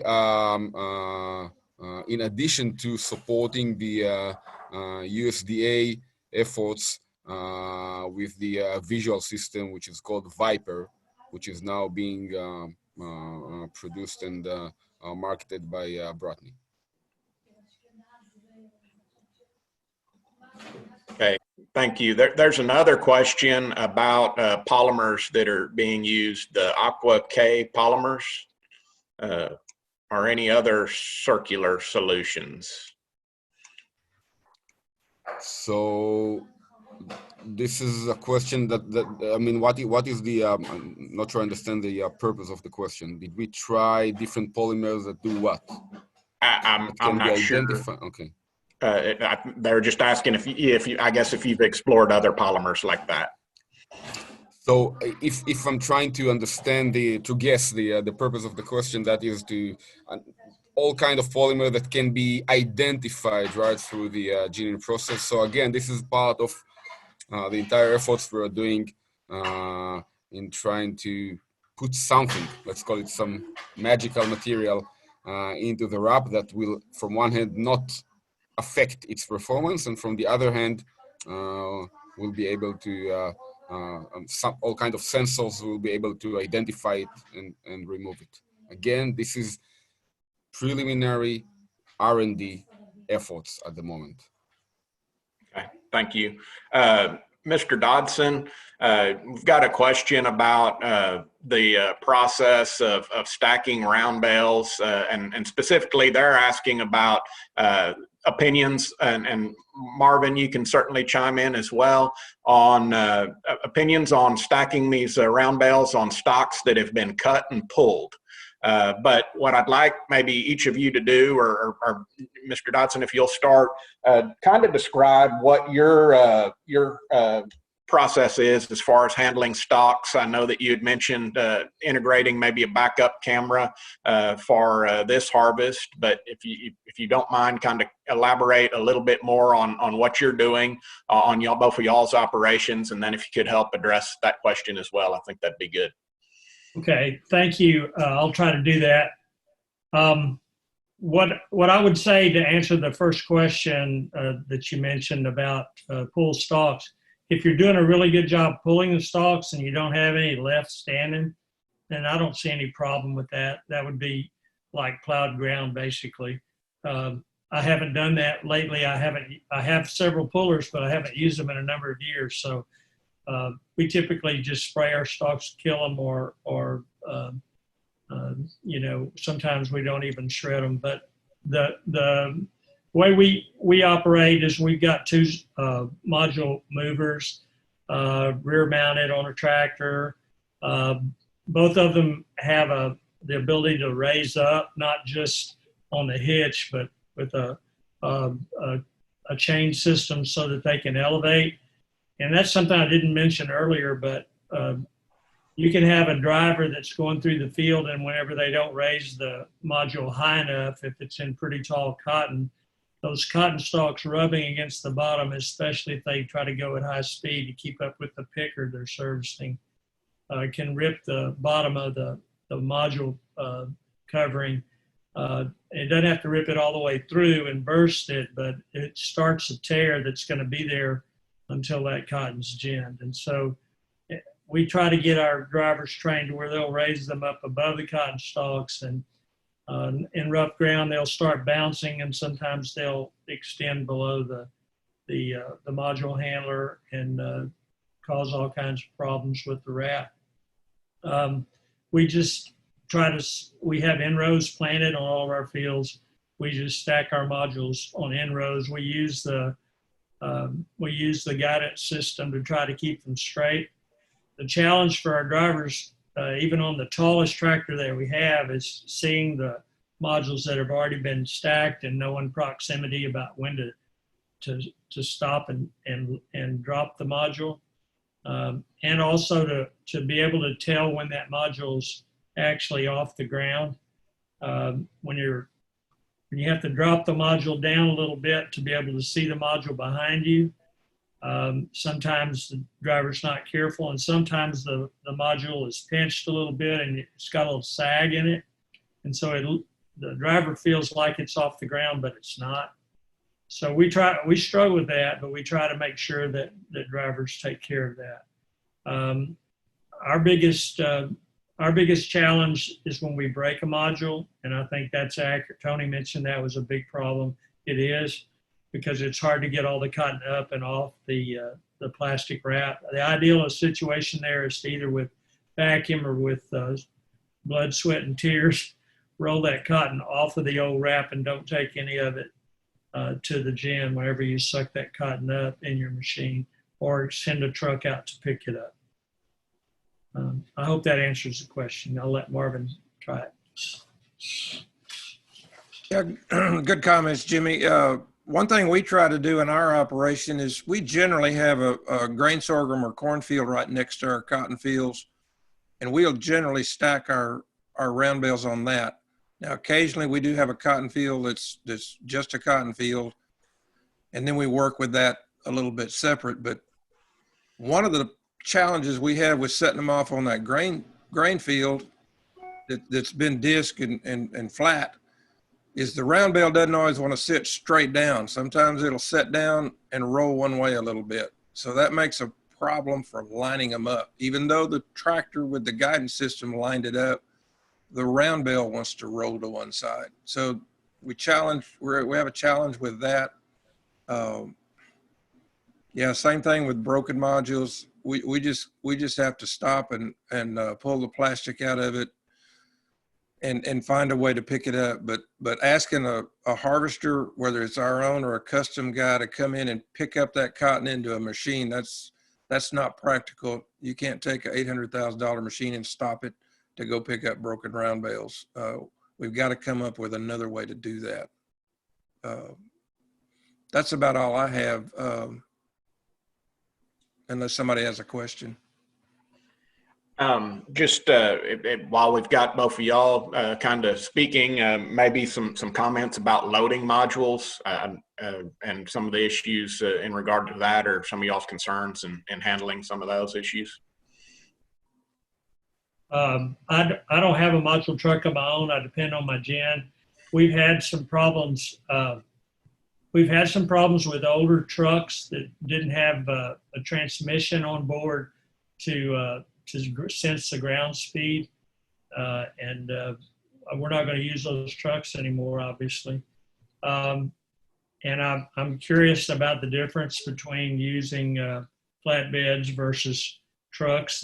There's some economic problems when you have short hauls to use in the flatbeds, and you have to have space considerations to turn around in the yard and all that. So it's not just an automatic push button decision there. Something I'd like to mention that hasn't been brought up is I'm not trying to point fingers at a gen or any particular gen, mine or anybody else's, but there's not a good way apart from a producer just asking his ginner how many plastic bales he's had. And it may not be a reflection on the ginner. If the number's high, he may have some customers that aren't doing their job out in the field. You know, I don't know. But I think we need to find a way that's not too controversial, but that's effective to keep each other accountable. And whether it's the ginner keeping the producer accountable or whether it's the producer keeping the ginner accountable, those two pieces of the chain are linked pretty tightly together. And we need to have a way to communicate around this so that if you were in that one gin in this classing office that was way up high and doing a great job, you should know that.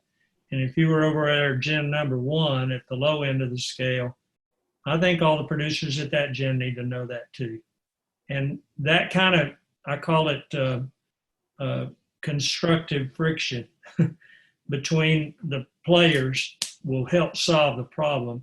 If you don't know any of that information about your gin or about your farm and how it stacks up, then you don't know what you're aiming at. So I think it's up to all of us to figure out a solution for that. USDA can't communicate to us which gin was at which place in that graph. I'm not saying that they should. They want to stay away from that. They need to understand the politics in that. But we need to find a way to communicate better. Thank you. Mr. Williams, could you maybe comment on what you feel maybe some practices are that would be most effective for ginners to limit their exposure? Well, obviously, there's been a lot of good points brought up, you know, from the standpoint of transporting that product from the field to the gin. Ginners have the responsibility of moving that product, and we've got to make sure that Jimmy noted the case of where you may have a truck with the ground speeds and a module truck's not what the chains are. And so those are issues that we have to address and at the gin level. Certainly once it gets on the gin yard, we have the responsibility to pick that cotton up again and feed it into the gin. The process of doing that could be a module truck. The process of doing that could be a loader with some type of a system on the front of that loader to feed it onto the module feeder bed. The gins have a responsibility in all those things to try to make sure that we move that round module and get it to the gin. And then the big process for us is, again, removing the wrap once it moves down that module feeder line. From the standpoint of ginners exposure, we've got to make sure that the tools we're using in our process in ginning that cotton, along with our people, are well educated and know what they're supposed to be doing and that they're doing their job correctly. And if they understand what they're doing, they have to do everything they can to try to minimize any cotton, to eliminate any cotton from getting into that gin plant itself. That's where we are today. In the future, as I said, maybe 5 years from now, gins have a system that's affordable that they can put in that helps us eliminate a lot of the plastic in the ginning process. But we're not there today. And we're never going to get 100%, and we can't rely upon that in the future as to solve our problems. So from the ginner's perspective, he just got to have good people and try to minimize any damage in transporting, storing, and then loading it into the gin and getting it on the feeder and then feed it into the gin. So that's where our responsibility are, to try to eliminate any exposure we have. Okay, thank you. Mike, one of the questions or comments that we hear from growers a lot is about the concerns that they have of running that plastic wrap over standing stalks in the field.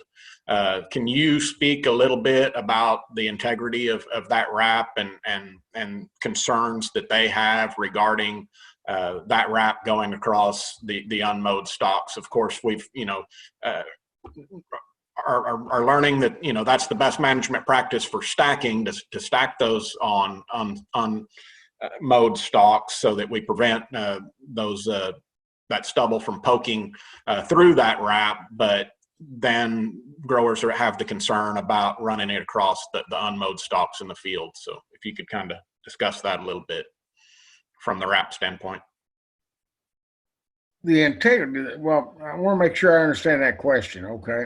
Because are you talking about when they transport it down to the opposite end of the field and stage it? Is that yes, sir? In that mode? And I believe that Mr. Dodson addressed that pretty well.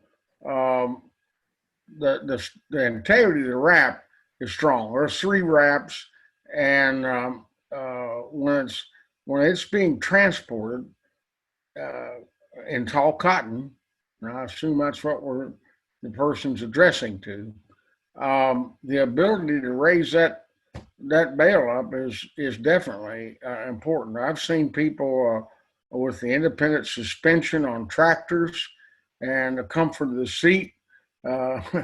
Roger, you're grinning. Transported across down those rows that are bedded rows at a high rate of speed and still survive. It's very tough. And not only is it tough, it's strong. And when you deal with plastic, that's a very important part of that material, is being able to be strong and tough, meaning that if it's strong and not tough, it'll break. And so this is a material that can survive that, but it does require some judgment, as Mr. Dodson alluded to. Okay. Yeah, I would add to that. I think if you're seeing damage on the bottom of the module that is not related to a module truck chain, then more than likely what's happening out in the field is somebody during the staging or actually picking up the modules that have been put down on cut stalks. They're either backing and pushing the module on the ground, or they're going forward without having the module completely off the ground, is where we usually see any of that damage on the bottom. It's not related to the module truck. Now on the sides of the module, if it's in the field prior to getting on the truck, that's a deal that if you have an operator that's turning and dropping a module in a turn, you can get the handler to catch the edge of the module and roll the edge of the wrap. That's another lessons learned from the operator there. Doesn't happen that often, but you can definitely tell when that does happen. And then from the handler tractor, those guys get pretty quick. As Mike caught me chuckling a little bit there, the suspensions on the tractors, the ride in the tractor, a lot of those operators are keeping up with 2, maybe 3, 4 machines.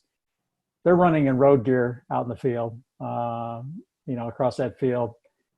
They get in a little bit of hurry when they drop, turn, and stuff like that. So the damage on the side could be happening at times. We see it from the actual handler tractor turning away from that bale too quickly and catching it with the handler, or if they're using a spear, not having that spear going straight into the bale, maybe at an angle, and catching that wrap that way. So like I said, that handler driver is a very important piece of the operation to avoid contamination, I would say. One thing that we try to do is teach the driver to back up and bump them, because we don't have a camera right now. You back up, bump the module behind you, and then roll forward. And we're looking for 6 to 8 inches of spacing between each roll in that module. It's hard to maintain that without some visual back there. If we could have a little help there, that would be good. Apart from this camera, I think the camera is probably a good idea anyway. But when we have a rain event, that extra space between those modules is very important to keep cotton undamaged from the water. But it also doesn't stretch the capacity of the truck, because there's plenty of room on the truck if you have that kind of spacing between your different rolls. So would somebody that's the expert tell us what kind of spacing you need? There's a question already Jimmy Ruppolo asked it. I saw it. But 6 to 8 inches, is that the number we need to be shooting at between the cotton rolls? Hey, Mike, don't we say that 4, actually about 2 hand widths, but about, anywhere from that 4 to 8. And Jimmy, the way that I do it and the way that I try to advise guys that don't have a camera, I like the camera idea. You're exactly right. You tell your operator to go back, bump that previous module. I count tire lugs, the first time I'm out there, and I count. I said, all right, so what tires do I have on here? I count a lug and watch it roll so far. And then I go back and check it the first time to get my spacings. But let me verify. I've got Jeff Wigdell on the phone here, on the line here too. So Jeff, IM me if I'm wrong on that 48.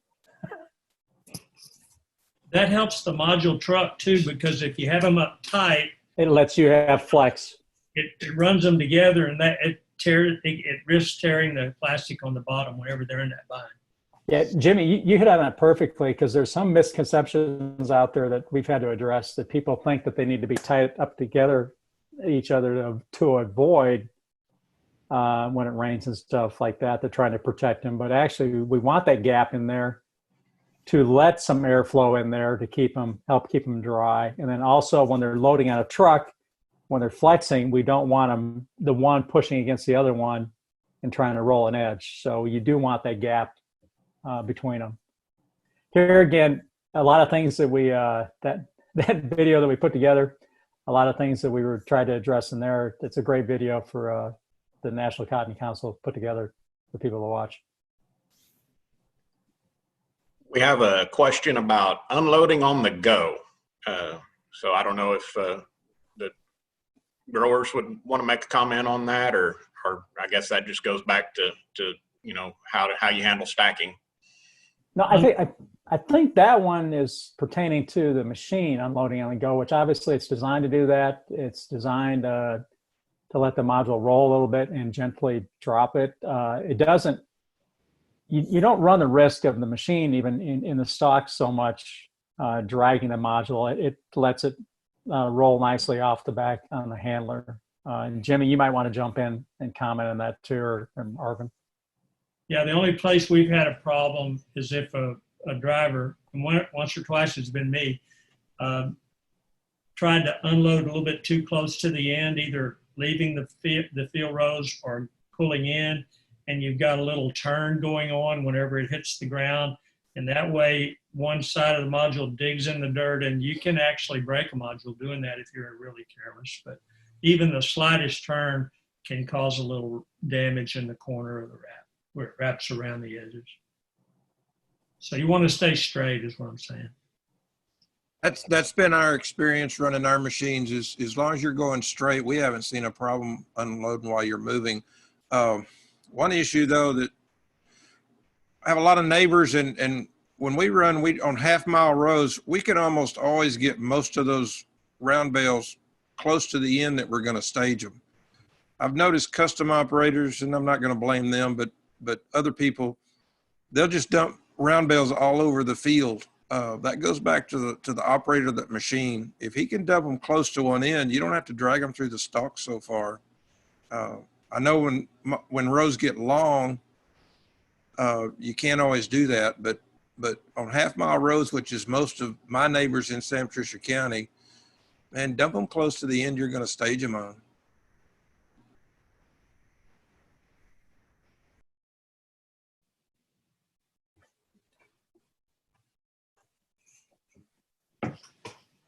This is a technology request. I just got a text from someone who's on the call, and they said they've seen on their backup cameras for a Ford or Chevy or Dodge or whatever brand, these little hash marks to tell you how close you're getting to your trailer hitch. If we had something like that in a camera system that could be elevated a little bit, that would be pretty slick. That or a proximity indicator. But anyway, that's for next year maybe. I appreciate that. It'll probably take more than 1 year, but let me take that to the engineering department. Thanks.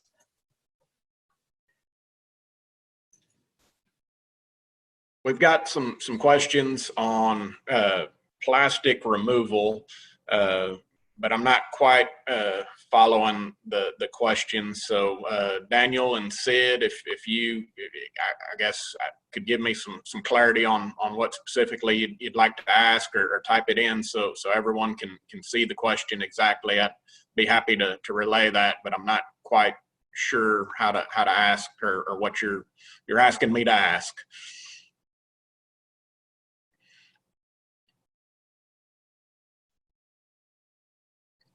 Got a question about the estimated cost of a IPR unit. Tony, I don't know if you'd be able to comment on that, but.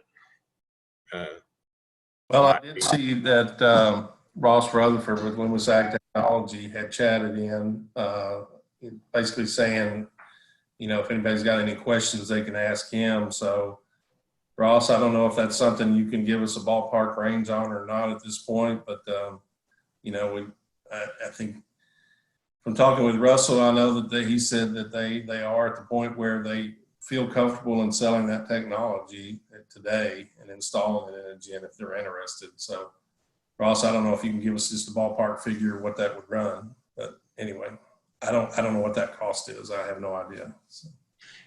At this point, I'm afraid I don't know that I can get him in to where he could have a mic or anything, but certainly can use text chat.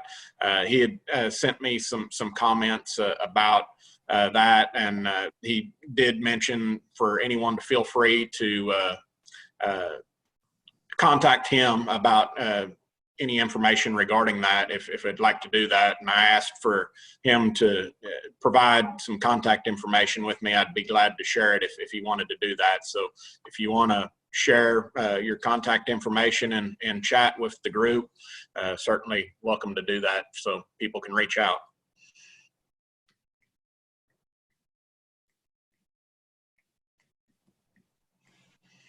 Got a comment that aftermarket RV cameras have the hash marks. So Mr. Dodson, you may not have to wait for the next model. You may be able to go to your local RV store and check that out possibly. Okay, that's kind of gotten us to the end of our questions. I hope I didn't overlook anybody or any other question that's come through.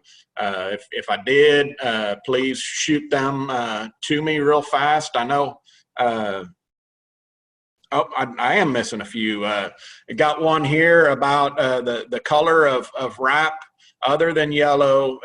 Could it be easier to see on cameras in the gin feeder system?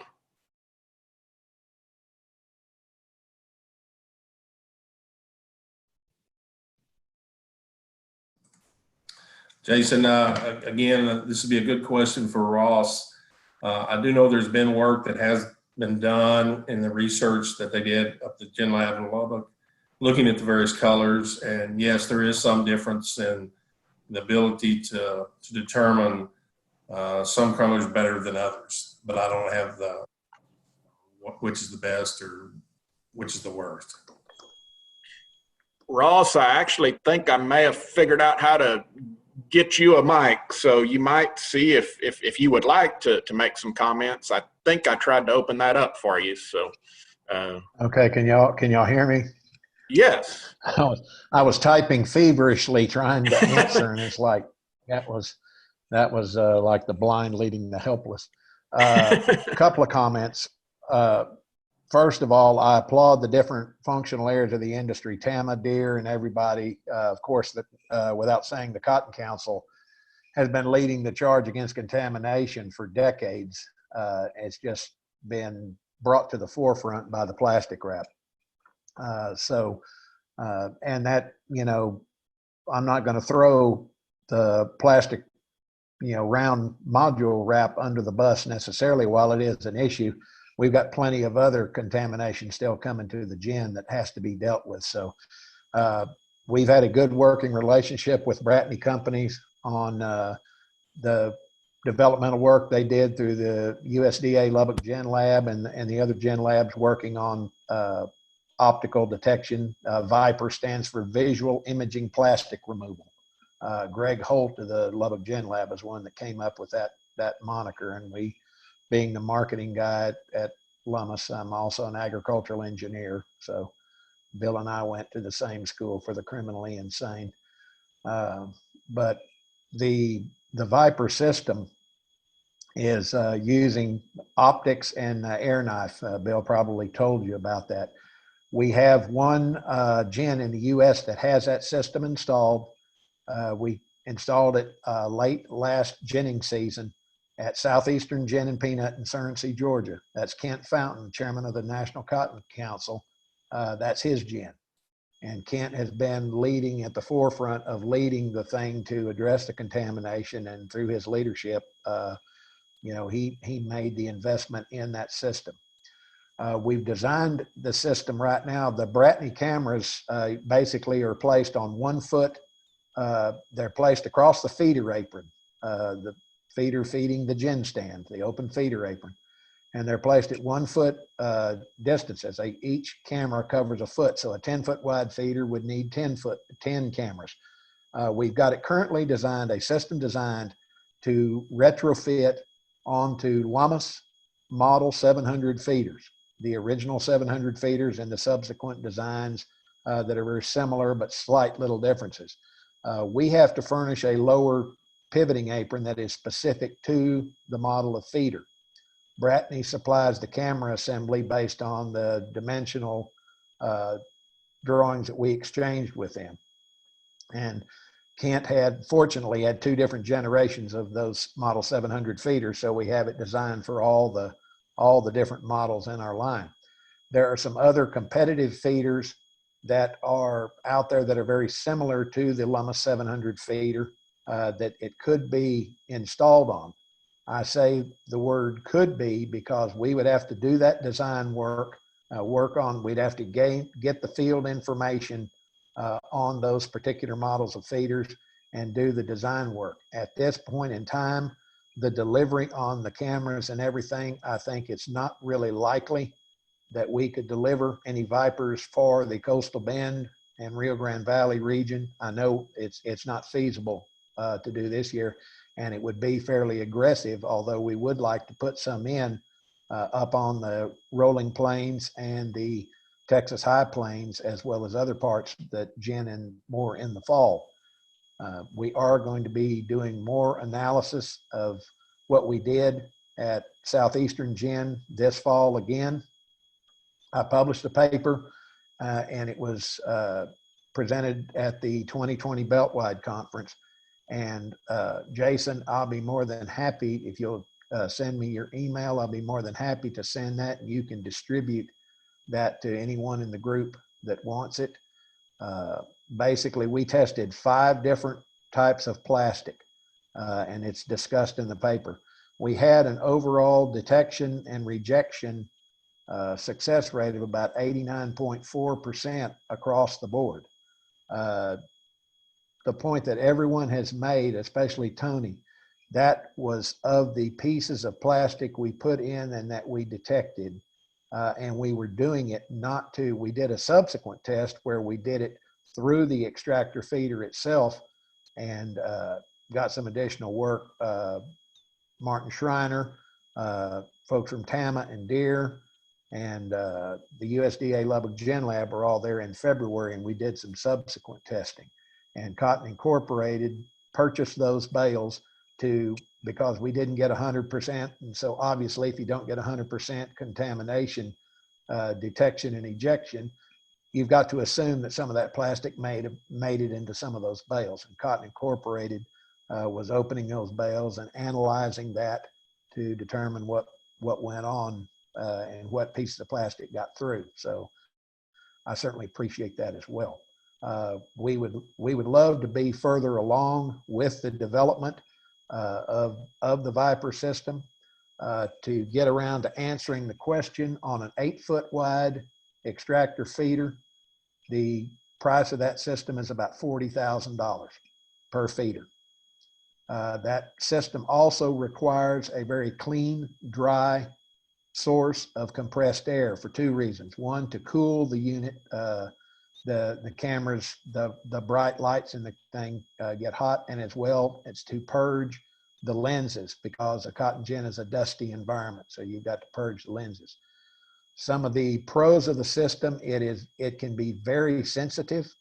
Some of the cons of the system is it can be very sensitive in that depending on the condition of the seed cotton, if you've had a lot of rain and you've got a lot of wet yellow stained cotton, it's very difficult to differentiate between the yellow wrap and the yellow stained cotton, as well as anything with green leaf, the green wrap. Blue, they all were pretty much the same as far as us being able to detect and eject the systems. But at the same time, we also have a certain number of reddishy rust colored samples, because of the cotton being stored on a gin yard that had red Georgia clay. You get, some moisture and stainage there. One of the best comments I've heard from a ginner in the Mississippi area about the round modules, when they are picked in good conditions and done properly, the cotton is consistently better. If they're picked in wet conditions or not, operated in a good condition, the cotton is consistently worse with rounds. And that's just a point that many of you have made. It's a function of training. It's a function of discipline. It's a function of, realizing that we've got to do everything possible, whenever possible, to eliminate the plastic from getting to the cotton ginning facility in the first place. Knowing that it's going to get into the cotton ginning facility is a given. Nothing is 100% effective. But everybody's work up front of the gin helps make that problem a lot less. So that would be my 2 cents on, and I gave you about $20 worth instead of 2 cents. But appreciate you, Jason, being able to put me on the mic. The other however many hundreds on this call are probably hating you right now. They'll be okay.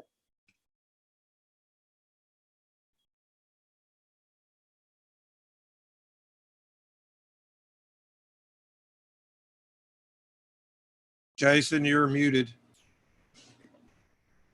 Thank you. Thank you for sharing that information. As a result of that, we do have a couple of questions regarding the efficiency of removal of each color. If you could comment on that, and then, distinguishing between yellow cotton versus the yellow wrap was also another question that came up. And if that is an issue, then wouldn't it be easier just to switch to another wrap?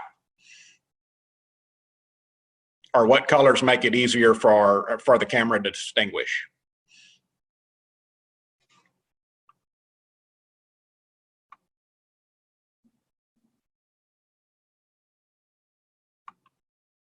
Jason, if I can, I'll just comment. At the council, we just did a little work at the recommendation of our committee, Bell Packaging Committee, to recommend a new color for one of our bale packages. And we did that in conjunction with the scientists at USDA Gin Lab in Lubbock. And a light blue tends to be the easiest color to detect. And we got the specifics, but the difficulty is making sure that you can have a color that in the color spectrum is separate from the cotton color so that you can differentiate. And that tends to be difficult at times, but it appears there's a version of light blue. Now, some of the others on the call from TAMA or others may want to comment, but that was what we were told. And so that's what we've written into the Bell packaging specs.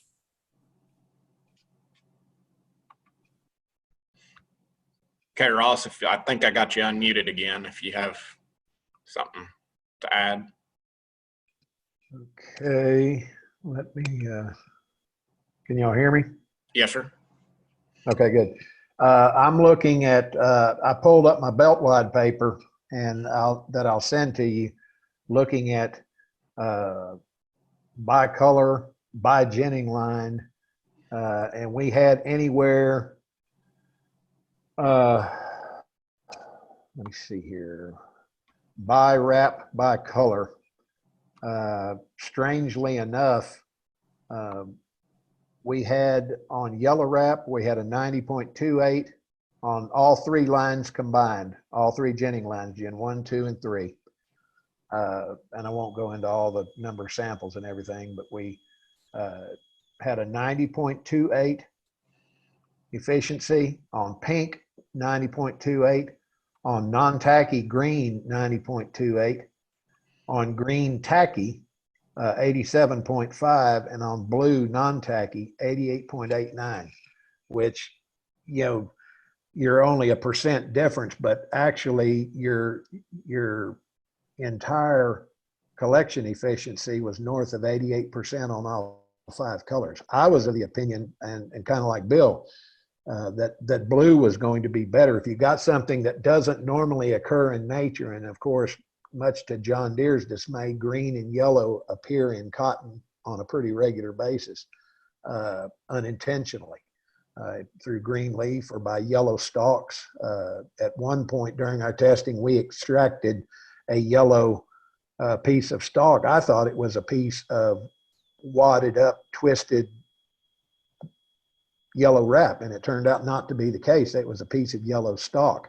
And we also extracted a silver mylar party balloon, and it won't pick up silver because the feeder apron is silver, stainless steel. What it did was it picked up either a piece of the blue, yellow, or green, one of the colors on that silver mylar balloon.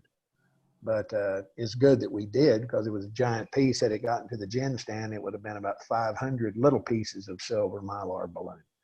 But I think any of them, you have to calibrate the color of the cotton depending on the type of harvest. You can have really, really white cotton, and then you can have gray tinged cotton, and you have to do a certain amount of recalibration based on the conditions of the cotton you're in. It's a very complex algorithm that, you know, the Bratney gentleman, Gabe Swears, was on the site, and he was continually working with that, trying to find a means by which, you know, he could recalibrate to avoid, you don't want to have too many false readings, because the way this thing blows out, the air jets will blow that cotton out and that contamination out onto the floor of the gin. So if you get a bunch of false readings, you're blowing a lot of seed cotton. And of course, when you get it to blow it out onto the ground, you have to physically go through and sort through that and try to find the piece of contamination. Well, the danger of a bunch of false readings is if you cry wolf too many times, all of a sudden the gin crew gets tired of digging through the cotton in front of the gin stands, and they just sweep it into the overflow, and you've done no good in detecting it at that point. So that's probably one of the biggest challenges we faced, is we can detect any of the colors fairly effectively, but depending on the condition of the seed cotton, if it's gotten wet or if it's been stained or, you know, is yellow or gray or whatever, you're going to need to have different calibrations of the Viper system to be able to sense it effectively. Okay, thank you very much. Bob McCool just posted, and I've repeated a little link that I'll be sending out in an email this afternoon with evaluation on today's program, and we'd greatly appreciate your feedback on what your thoughts of the program were. Jason. So if you, I'm muted, I guess. No. Jason, if I can, before closing, I would like to make a comment. Ben, the class and office, is that starting with the 2020 crop, any grade plastic contamination to a bale or sample it will stay or remain with the sample. So basically, if that sample gets reclassed or reviewed, as we call it here in the classing office, it will carry the original grade of plastic contamination on that sample. So just wanted to let you know, that's a change for this coming year. Thank you. Thank you. We do have that evaluation in text chat, and we will be sending that out. So if you have a chance to fill that out, we'd greatly appreciate your feedback. Here, if you've got a smartphone handy, if you want to just take a picture of that QR code real fast and fill that out. I think we've got like 4 questions on there. So it won't take very much time at all, but greatly appreciate all of you that have stuck with us. Again, we had, a whole bunch of people RSVP, and participation was excellent in the panel discussion. Can't thank all of y'all enough for participating in that and sharing some information. I hope y'all all were able to take away some good information that can help your operation in reducing some of these issues as we move forward in the year, be it a ginning operation or a farming operation. So thank y'all.